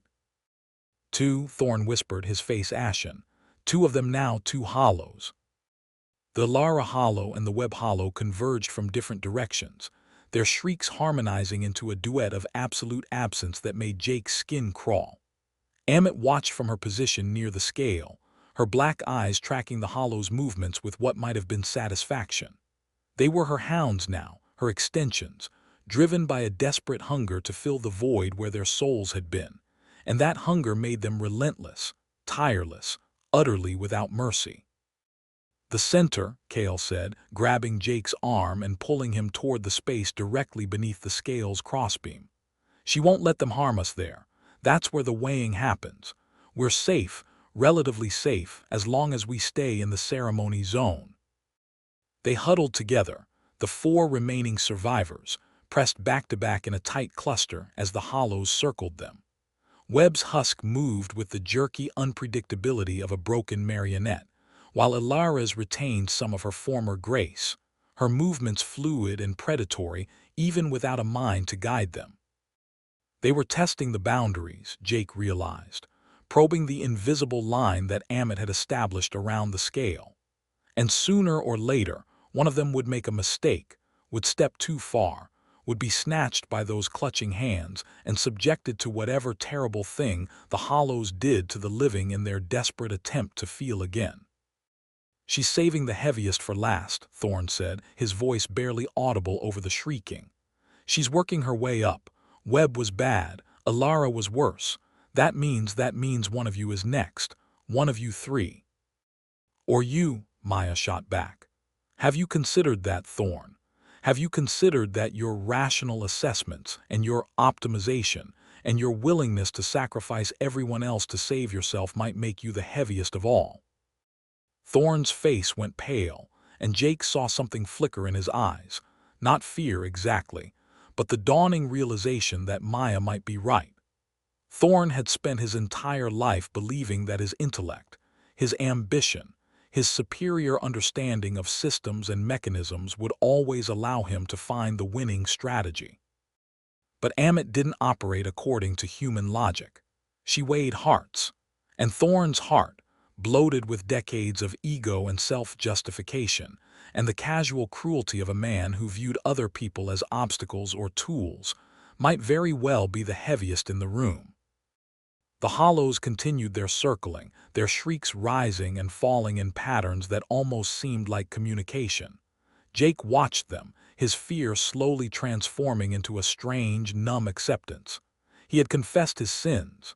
He had spoken his truths. Whether that made his heart lighter or not, he didn't know. But he knew that he was tired of running, tired of scheming, tired of trying to find the angle that would let him survive at the expense of others. If Ammit chose him next, he would face her. He would stand before the scale and accept whatever judgment the cosmos had prepared for him. And if his heart was found wanting, well, at least he would go into the darkness knowing that he had finally been honest. The scale pulsed again, brighter this time, and Ammit turned her attention back to the group. The hollows fell back, retreating to the edges of the golden light, their shrieks subsiding into whimpers as the devourer prepared to select her next subject. Jake felt the pressure of her gaze, felt his heart stir in his chest in response to her inspection, and he closed his eyes, waiting for the verdict. But Ammit's gaze passed over him, and over Maya, and over Kale, and fixed instead on Dr. Aris Thorne. The creature made a sound, a low, rumbling growl that vibrated in Jake's sternum and made his teeth ache, and Thorne's face went white as paper. "No," Thorne whispered. "No, not me, not yet. One of them, choose one of them." He tried to run, tried to push past Jake and Maya toward the darkness beyond the scale, but Ammit was faster than thought. Her paw caught him across the back, sending him sprawling toward the base of the scale, and before he could rise, she was upon him, her bulk pinning him to the stone with terrible gentleness. The scale activated immediately, as if it had been waiting for this particular heart, and the golden light flared so bright that Jake had to shield his eyes. From Thorne's chest, his heart emerged, and it was a monstrosity. Where Webb's heart had been merely dark, and Alara's had been dense with shadow, Thorne's heart was a thing of absolute, crushing weight. It pulsed with a black light that seemed to absorb the golden illumination of the scale, its surface covered in growths like tumors, each one representing a different cruelty, a different betrayal, a different moment when Thorne had chosen himself over another human being. The heart was so heavy that it didn't float like the others. It dragged through the air toward the right pan as if pulled by its own gravity, and when it settled into the scale, the entire mechanism groaned, the crossbeam dipping so far that the left pan rose almost to the ceiling. "No," Thorne screamed, his voice breaking. "No, this isn't right. I've done everything for knowledge, for truth, for human progress. I deserve the libation. I deserve enlightenment. I am better than them. I am." Ammit's jaws closed around his chest with a wet, final snap. And this time the devouring was not merely the extraction of essence. This time the creature was angry. Thorne had violated the ceremony with his arrogance, had tried to manipulate a system designed by gods, had believed himself clever enough to outwit cosmic justice. And Ammit, the devourer, the manifestation of Ma'at's implacable order, punished him accordingly. The jaws didn't just extract, they crushed. Jake heard the sound of Thorne's ribs snapping like dry twigs, heard the wet splash of blood and tissue, heard the gurgling scream that was cut off mid-breath. Ammit shook her head once, twice, like a crocodile performing a death roll, and when she released him, what remained was not a hollow but a ruin. Thorne's body was still technically alive. His heart still pumped blood through shattered vessels. His lungs still drew breath through a throat that had been half torn. But the essence extraction had been accompanied by physical destruction, a visceral display of crushing bone and tearing sinew that painted the limestone floor in shades of red and gray. And yet, impossibly, Thorne still moved. The ruined thing that had been the great Dr. Aris Thorne dragged itself across the floor toward Jake, one hand reaching out with fingers that had been broken and re-angled, its mouth working soundlessly around a jaw that hung at a wrong angle. It was a hollow, yes, but a hollow with a body that had been destroyed before its soul had been fully extracted, a hybrid of physical ruin and spiritual absence that was somehow more terrible than either condition alone. The thorn hollow dragged itself toward the group, leaving a trail of blood and worse across the polished limestone, and behind it Ammit watched with her black eyes, her jaws dripping with gore. 3 were dead, or worse than dead. 3 remained, and the weighing was not yet complete. Jake, Maya, and Kale stood frozen beneath the scale, surrounded by the shrieking of the hollows and the wet, heavy breathing of the devourer, and Jake understood with perfect clarity that they were approaching the end of the ceremony. The only question that remained was whether any of them possessed hearts light enough to satisfy the cosmic standard of mad, or whether they would all join the ranks of the screaming hollows that haunted the infinite darkness of the void. The scale pulsed once more, and its golden light began to change, shifting from warm illumination to something harsher, more demanding. The final weighing was about to begin, and this time Ammit would not be gentle. This time she would demand the ultimate price from those who had dared to enter her chamber with hearts heavy with the sins of their mortal lives. The golden light of the scale had shifted to a harsh, clinical white that bleached the color from everything it touched, transforming the ancient limestone into bone, and the blood of Thorne's destruction into black tar that seemed to absorb rather than reflect the illumination. Jake stood beneath the crossbeam, his hand clutching Maya's, feeling the tremor in her fingers as she pressed against his side, and he understood with a clarity that transcended fear that they had reached the terminal phase of the ceremony. 3 hollows now shrieked and scrabbled at the edges of the light, Webb with his jerky, marionette movements, Alara with her fluid predatory grace, and Thorne with his ruined, dragging form that left a trail of gore across the polished floor like the signature of a mad artist. They were Ammit's hounds, her extensions, driven by a hunger that could never be satisfied because the void where their souls had been was infinite, a bottomless pit of absence that craved sensation with the desperate urgency of drowning men reaching for air. Ammit herself had retreated to the base of the scale, her massive form coiled in a posture that suggested completion and anticipation, the biological manifestation of cosmic order waiting for the final acts of the drama to unfold. Her black eyes tracked Jake, Maya, and Kale with an intensity that felt almost personal, as if she had been waiting specifically for them, as if their particular combination of guilt and grace represented something she found intriguing in a way that the others had not. The scale continued its harsh white pulsing, the feather of Mad now rotating so quickly that it seemed to be a solid disk of golden light rather than a single object, and the right pan hung low and expectant, ready to receive its final burdens. "It's us," Maya whispered, her voice barely audible over the shrieking of the hollows. "She's waiting for us. We have to go to her. We have to stand before the scale." "Yes," Kale said, and his voice carried a note of finality that Jake found simultaneously terrifying and strangely comforting. The quiet technician stepped forward, away from the false shelter of the crossbeam, and walked toward the scale with the steady pace of a man approaching an appointment he had known about for years. Jake watched him go, his mind racing through possibilities, through escape routes, through desperate plans that dissolved as quickly as they formed. There was no escape from the void. There was no fighting Ammit.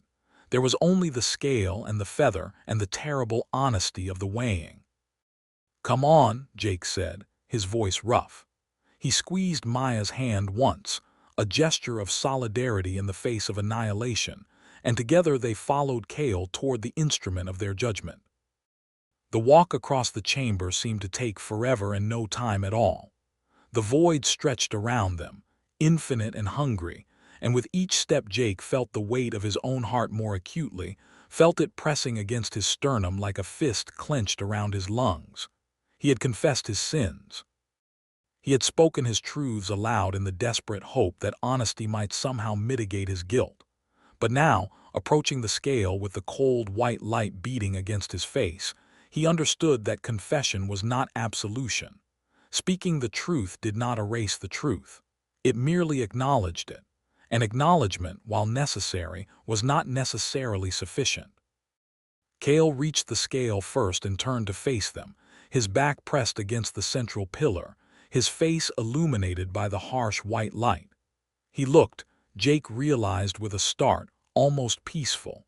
Not resigned, not defeated, but genuinely at peace with what was about to happen.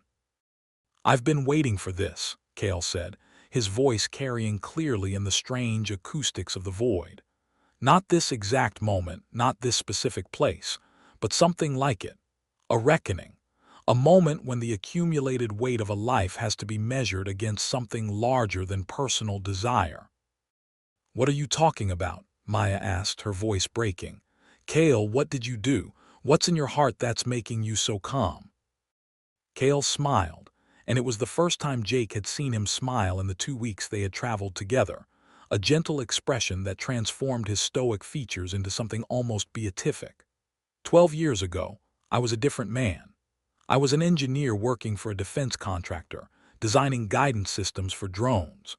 I told myself that I wasn't responsible for how my work was used, that I was just a technician, just a cog in a machine that would exist with or without me.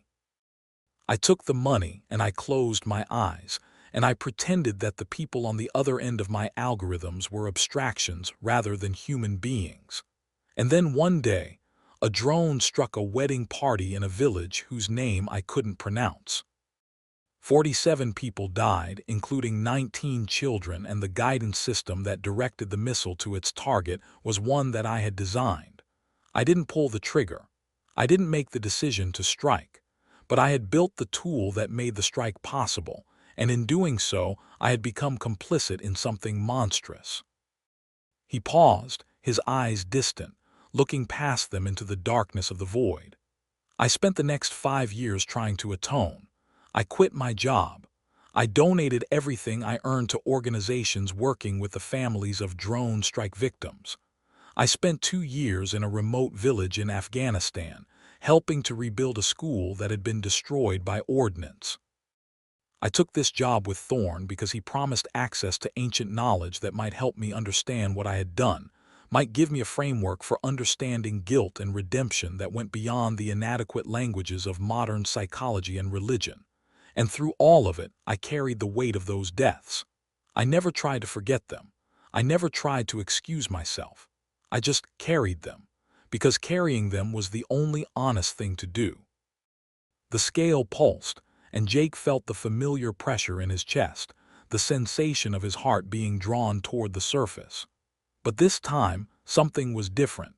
When Cale's heart emerged from his chest as a shimmering psychic projection, it didn't hang heavy and dark like the others. It was substantial, yes. There was weight to it, the accumulated gravity of genuine guilt and real responsibility. But it glowed with a warm, steady light that spoke of something the other hearts had lacked. It spoke of acceptance. It spoke of a burden acknowledged and carried rather than denied or rationalized. The heart drifted toward the right pan of the scale, settling into it with a sound like a sigh. The crossbeam tilted, but not violently. The pan descended, but not precipitously. And above, the feather of Ma slowed its rotation, its golden light softening, becoming almost gentle. The two sides of the scale balanced, wavered, held. And then, impossibly, the right pan began to rise. Cale's heart, heavy with guilt but lightened by honesty, by acceptance, by the refusal to make excuses for himself, was lighter than the feather of truth. Ammit made a sound that was almost a whine, a low rumble of dissatisfaction that vibrated through the floor and into Jake's bones. But she didn't attack. She didn't lunge. She simply watched as the scale tipped in Cale's favor, and Jake understood with a rush of hope that felt almost painful in its intensity that the mechanism was not merely punitive. It was just. It recognized the difference between a heart heavy with sin denied and a heart heavy with sin acknowledged.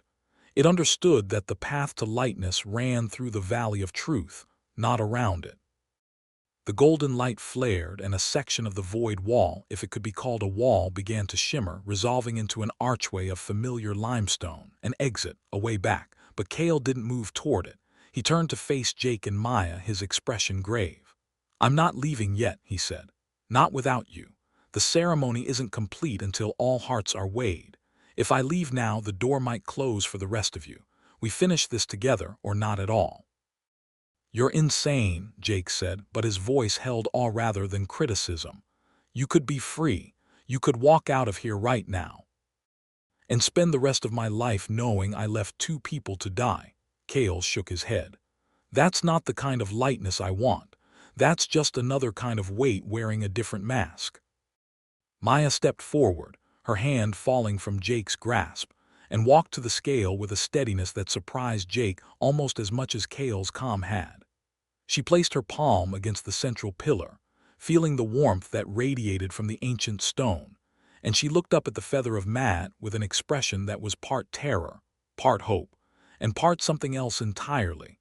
A surrender to forces larger than herself that Jake recognized as the antithesis of Thorne's desperate scheming.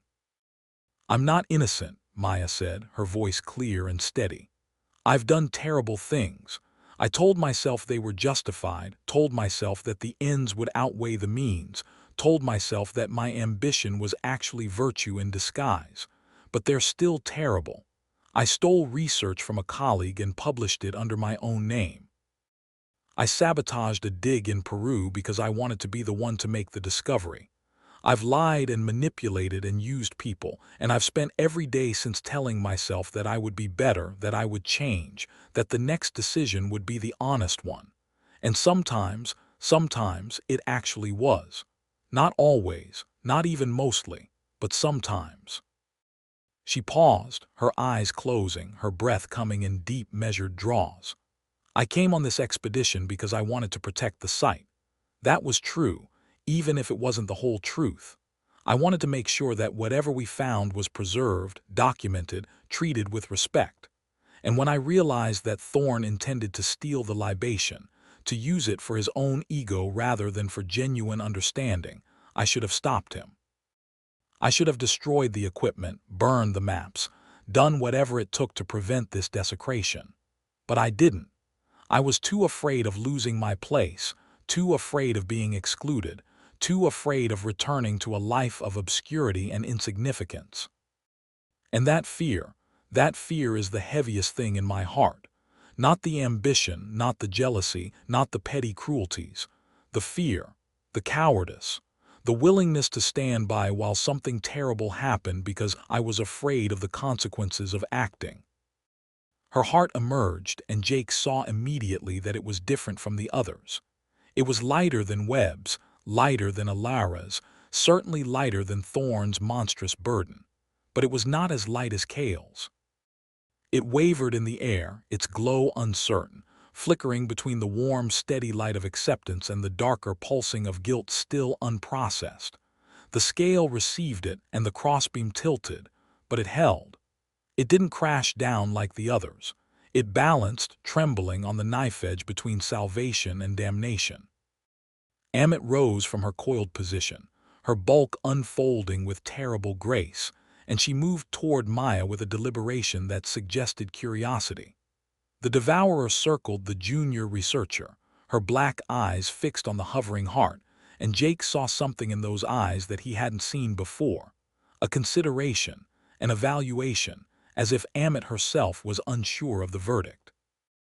The creature made a low, rumbling sound, almost a question, and the scale responded with a pulse of light that seemed to be asking something in return. Jake understood then that the weighing was not merely mechanical. It was not a simple matter of placing the heart on a pan and reading the result. Ammit was the executioner, yes, but she was also the interpreter. She read the hearts in ways that the scale alone could not, understanding nuances of intention and growth that no machine could measure. And in Maya's heart, she saw something that made her pause. She saw the genuine desire to be better, the repeated attempts at honesty that had sometimes succeeded and sometimes failed. She saw the fear, yes, but she also saw the courage that existed alongside it, the courage that had brought Maya to this expedition in the first place, the courage that had made her try to protect the site even while her own ambition tugged her in other directions. Ammit lowered her massive head until her crocodile snout was inches from Maya's face, her hot breath washing over the young researcher in waves of predator musk and ancient decay. Maya didn't flinch. She met the devourer's gaze with an honesty that was, Jake realized, the bravest thing he had ever witnessed. She wasn't pretending to be fearless. She was afraid. But she was facing her fear anyway, acknowledging it, accepting it as part of who she was rather than trying to deny it or transcend it. The creature held the position for a long moment, the only sound the harsh breathing and the distant shrieking of the hollows. Then slowly, Ammit withdrew. She stepped back from Maya, her bulk settling onto the limestone with a wet slap, and the scale pulsed once more. The right pan rose slowly, incrementally, until it balanced with the left. Maya's heart was not lighter than the feather, but it was not heavier either. It was equal, balanced, on the threshold. The exit shimmered, and Maya gasped as she saw the archway of limestone solidify further, becoming more real, more reachable. She turned to Jake, her eyes wide with disbelief and fragile hope. "It worked," she whispered. I'm not sure how, but it worked." "Not yet," Cale said quietly. "Jake still has to face the scale." Jake felt his stomach lurch, felt the weight of his own heart pressing against his ribs with renewed force. He had watched the others face their judgments, had seen Cale's acceptance and Maya's fragile balance, and he understood with terrible clarity that his own heart was still a wild card. He had confessed his sins, yes. He had spoken his truths, but confession without change was just words, and words were weightless. What mattered was what he carried in the depths of his soul, the accumulated mass of a lifetime of choices that couldn't be undone with simple acknowledgement. He walked to the scale, each step feeling like a mile, and placed his hand against the central pillar. The stone was warm beneath his palm, almost feverish, and he could feel the mechanism humming through it, the ancient magic or technology or divine engineering that had kept this place functional across millennia. He looked up at the feather of Ma, rotating slowly above the left pan, and he tried to find the words that would explain his heart to a creature who had seen 10,000 human souls weighed and found wanting. "I don't know if I can be saved," Jake said, his voice hoarse. "I don't know if anything I've done in my life is enough to balance what I've done wrong. I lied. I cheated. I betrayed trust after trust, convinced myself that my suffering justified my cruelty, that my failures gave me permission to fail others. I fabricated my thesis because I couldn't bear the thought of being ordinary, of being just another graduate student whose work would be forgotten in a year. I destroyed my own integrity because I thought that integrity was a luxury I couldn't afford. And when it all collapsed, when the fraud was exposed and my life fell apart, I spent years blaming everyone except myself. I drank. I raged. I hurt people who tried to help me because their kindness felt like judgment, felt like an accusation I couldn't bear to hear." He paused, feeling the pressure in his chest building, feeling his heart respond to the proximity of the scale. "But I also tried. After the worst of it, after the drinking and the anger had burned themselves out, I tried to be better. I volunteered at a homeless shelter. I wrote apology letters to people I had hurt, even the ones who never wrote back. I spent 2 years working as a field technician for legitimate excavations, doing the most boring, tedious work imaginable, because I needed to prove to myself that I could contribute honestly, that I could be useful without being fraudulent. It wasn't enough. It will never be enough to undo what I did. But it was something. It was real. It was the only genuine thing I've done since I was a child, and I held on to it because it was the only proof I had that I wasn't entirely worthless." His heart emerged, and Jake saw it with a clarity that made him want to weep. It was heavy. There was no denying that.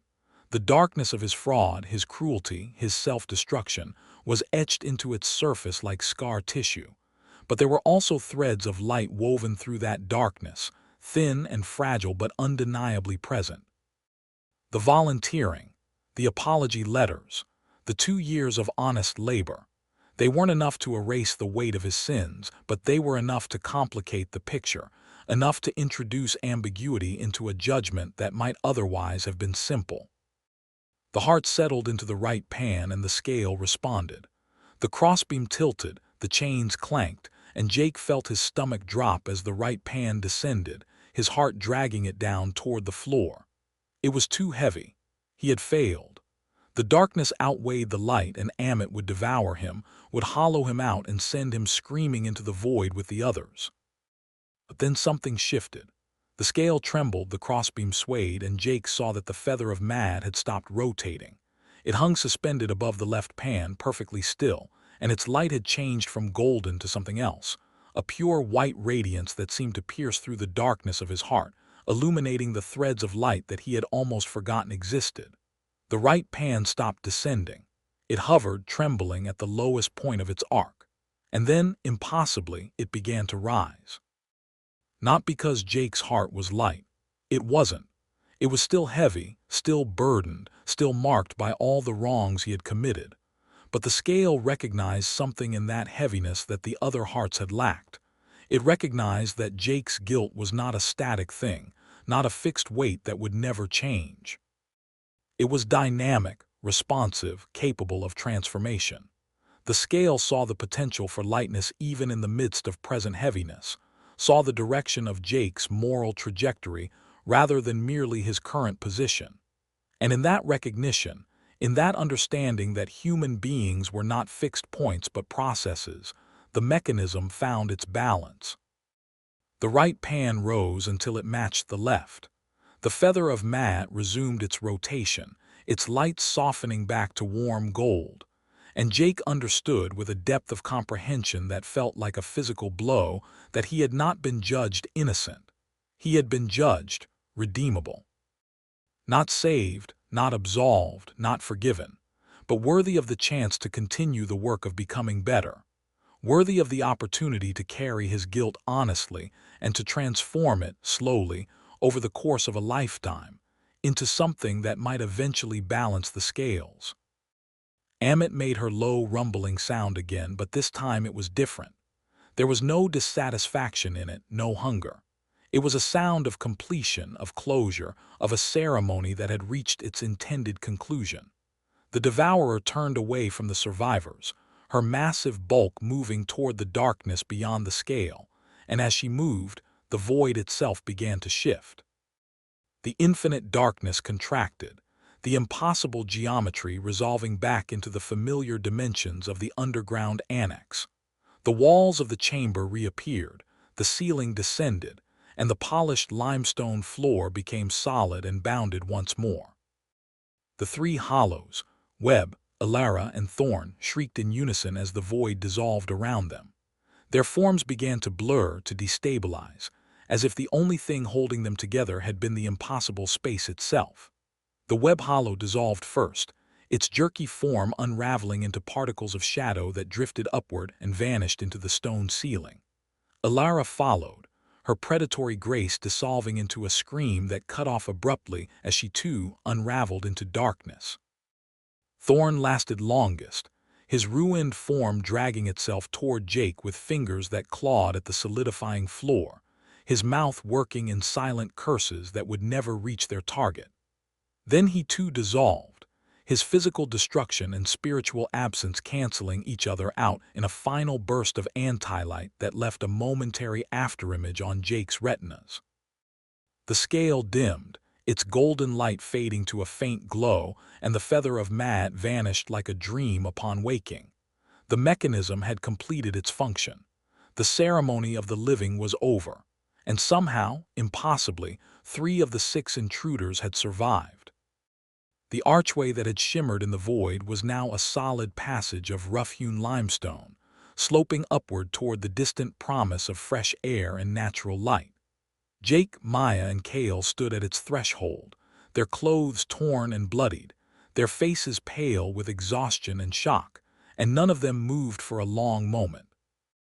The transition from the impossible void to the mundane reality of the Annex was almost as disorienting as the original transition had been, and Jake found himself questioning whether any of it had been real, whether the past hours had been some shared hallucination induced by ancient gases or psychological stress.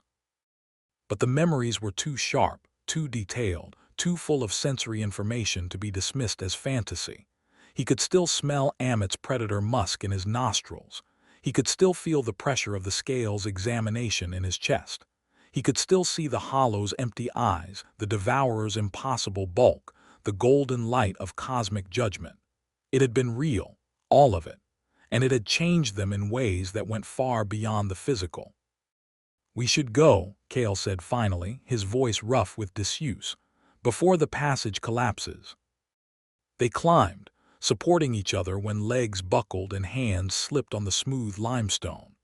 The passage was narrow and steep, switching back on itself in ways that seemed to defy the original architecture of the Annex, as if the way out had been improvised rather than planned. Jake's muscles burned with exertion. His lungs heaved for air that grew progressively fresher and cooler as they ascended, and with each step he felt the weight of his heart shifting, settling into a new configuration that was neither the desperate lightness of denial nor the crushing heaviness of unacknowledged guilt. It was balanced, precarious, fragile, requiring constant attention and adjustment, but balanced. They emerged into the desert sunlight with gasps that were almost sobs, crawling from a narrow fissure in the limestone that hadn't been there when they entered. The heat of the western desert struck them like a physical blow after the coolness of the underground, and Jake found himself lying on his back in the sand, staring up at a sky that was impossibly blue, impossibly vast, impossibly indifferent to the horrors they had survived. The sun was high, suggesting that only a few hours had passed since they descended, though it felt like days, like weeks, like years of subjective time compressed into a single afternoon of cosmic judgment. Maya collapsed beside him, her chest heaving, tears streaming down her face into the sand.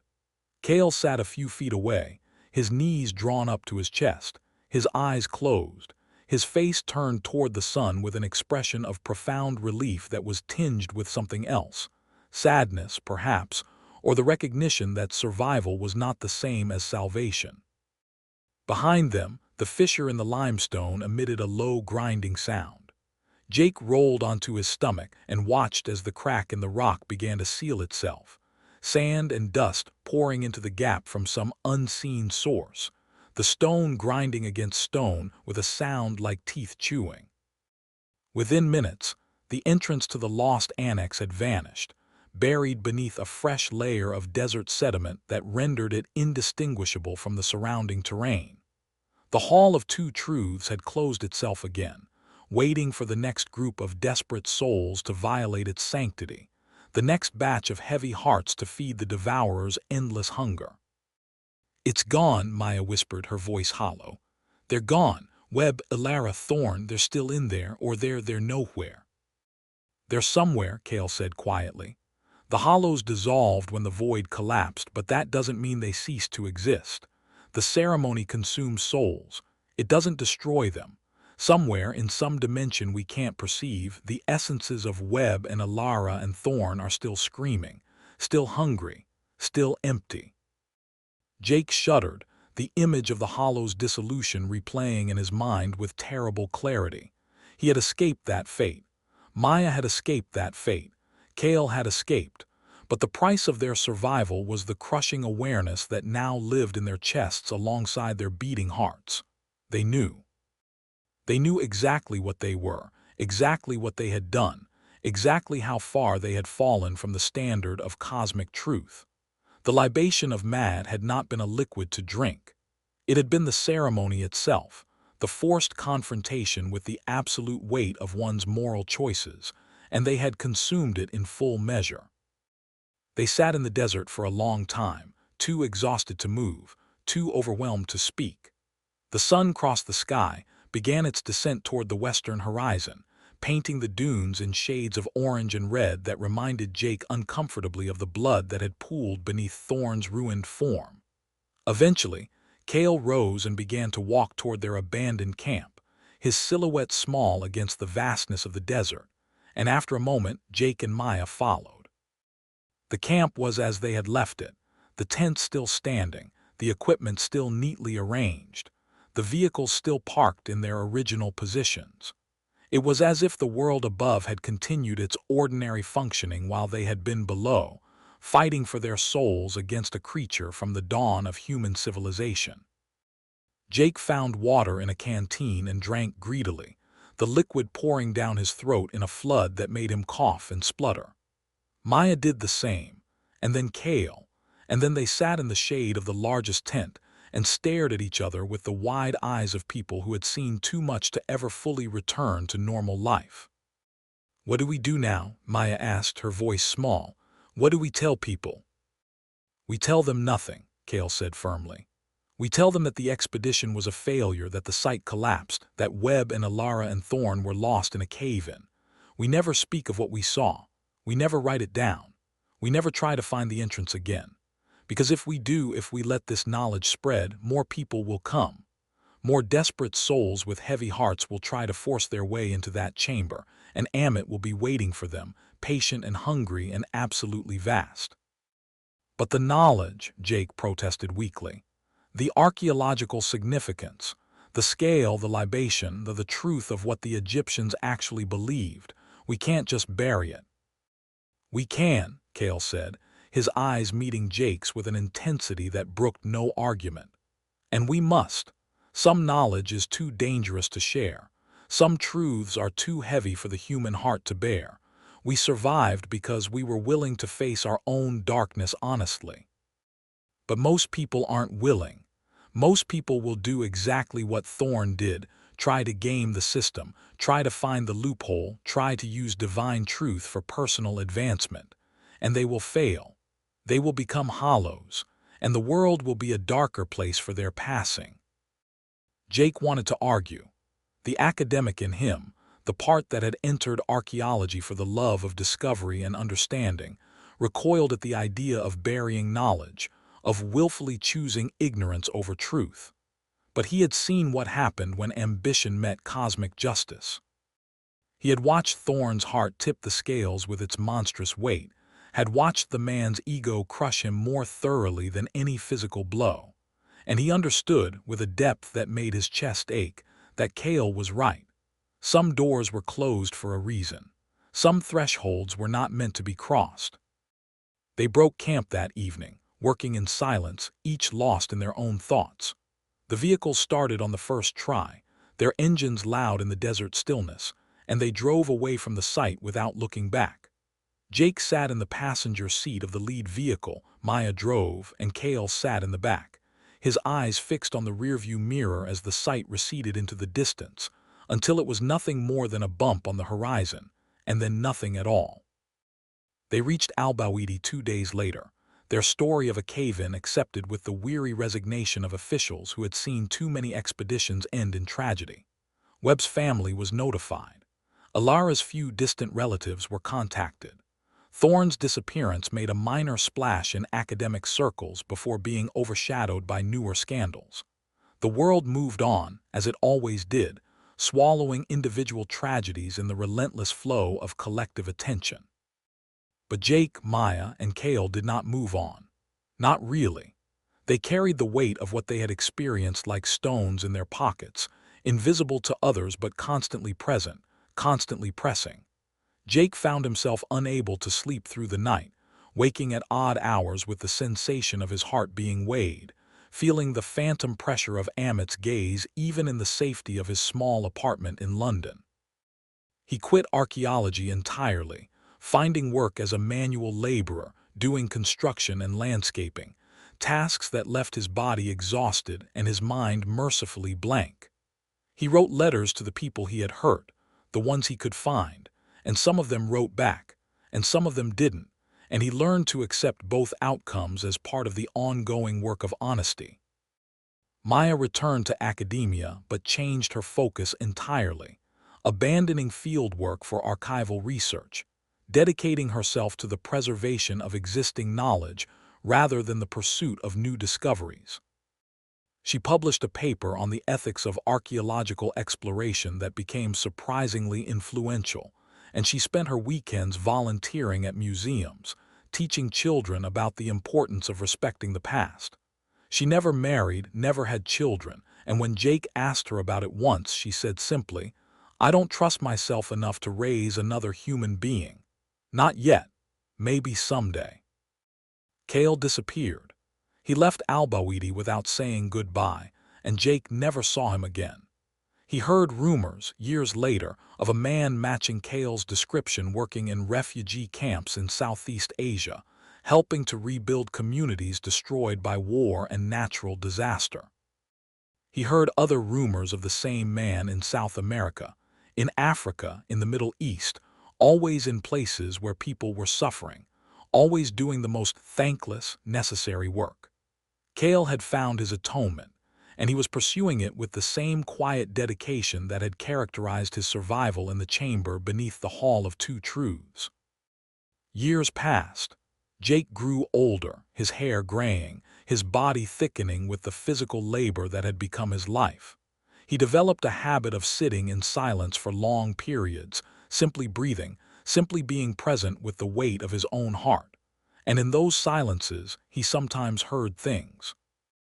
A wet sliding sound, like meat being dragged across polished limestone. A rhythmic clicking, like claws against ancient stone. A low growl that might have been the wind or might have been something else entirely. Something patient and hungry waiting in the dark spaces between human understanding and cosmic truth. He knew, with a certainty that transcended reason, that Ammit was still there. The lost Annex might have sealed itself, might have buried its entrance beneath tons of desert sand, but the devourer was not bound by physical geography. She existed in the spaces between moments, in the weight of guilt that every human heart carried, in the crushing awareness of moral failure that kept people awake at 3 in the morning staring at their ceilings and wondering if they were irredeemable. She was waiting. She was always waiting. And someday, when Jake's heart finally stopped its beating, when the last of his breath left his lungs and the darkness closed in around him, she would be there, her black eyes watching, her jaws open wide, ready to weigh him one final time against the feather of truth. He didn't know if he would pass that final weighing. He didn't know if a lifetime of honest labor and sincere apology would be enough to balance the scales of a youth spent in fraud and cruelty. But he knew that he would face her without flinching, without excuses, without the desperate scheming that had destroyed Thorne. He would carry his guilt honestly. He would acknowledge his failures completely. And if that was enough, if the scale recognized his trajectory toward light rather than merely his current position in darkness, then perhaps he would finally find the peace that had eluded him since the day he first set foot in the lost Annex. Until then he lived, he worked, he breathed, and in the quiet moments when the wind blew across the desert of his memory and the sand shifted to reveal the buried entrance to things best left forgotten, he felt the weight of his heart and was grateful, grateful for the chance to carry it, grateful for the opportunity to transform it, grateful for the terrible, beautiful, crushing awareness that was the true libation of Ma. The devourer was still hungry. She would always be hungry. But Jake had learned that hunger was not the end of the story. It was only the beginning of understanding. And understanding, while painful, was the only path through the darkness toward whatever light waited on the other side.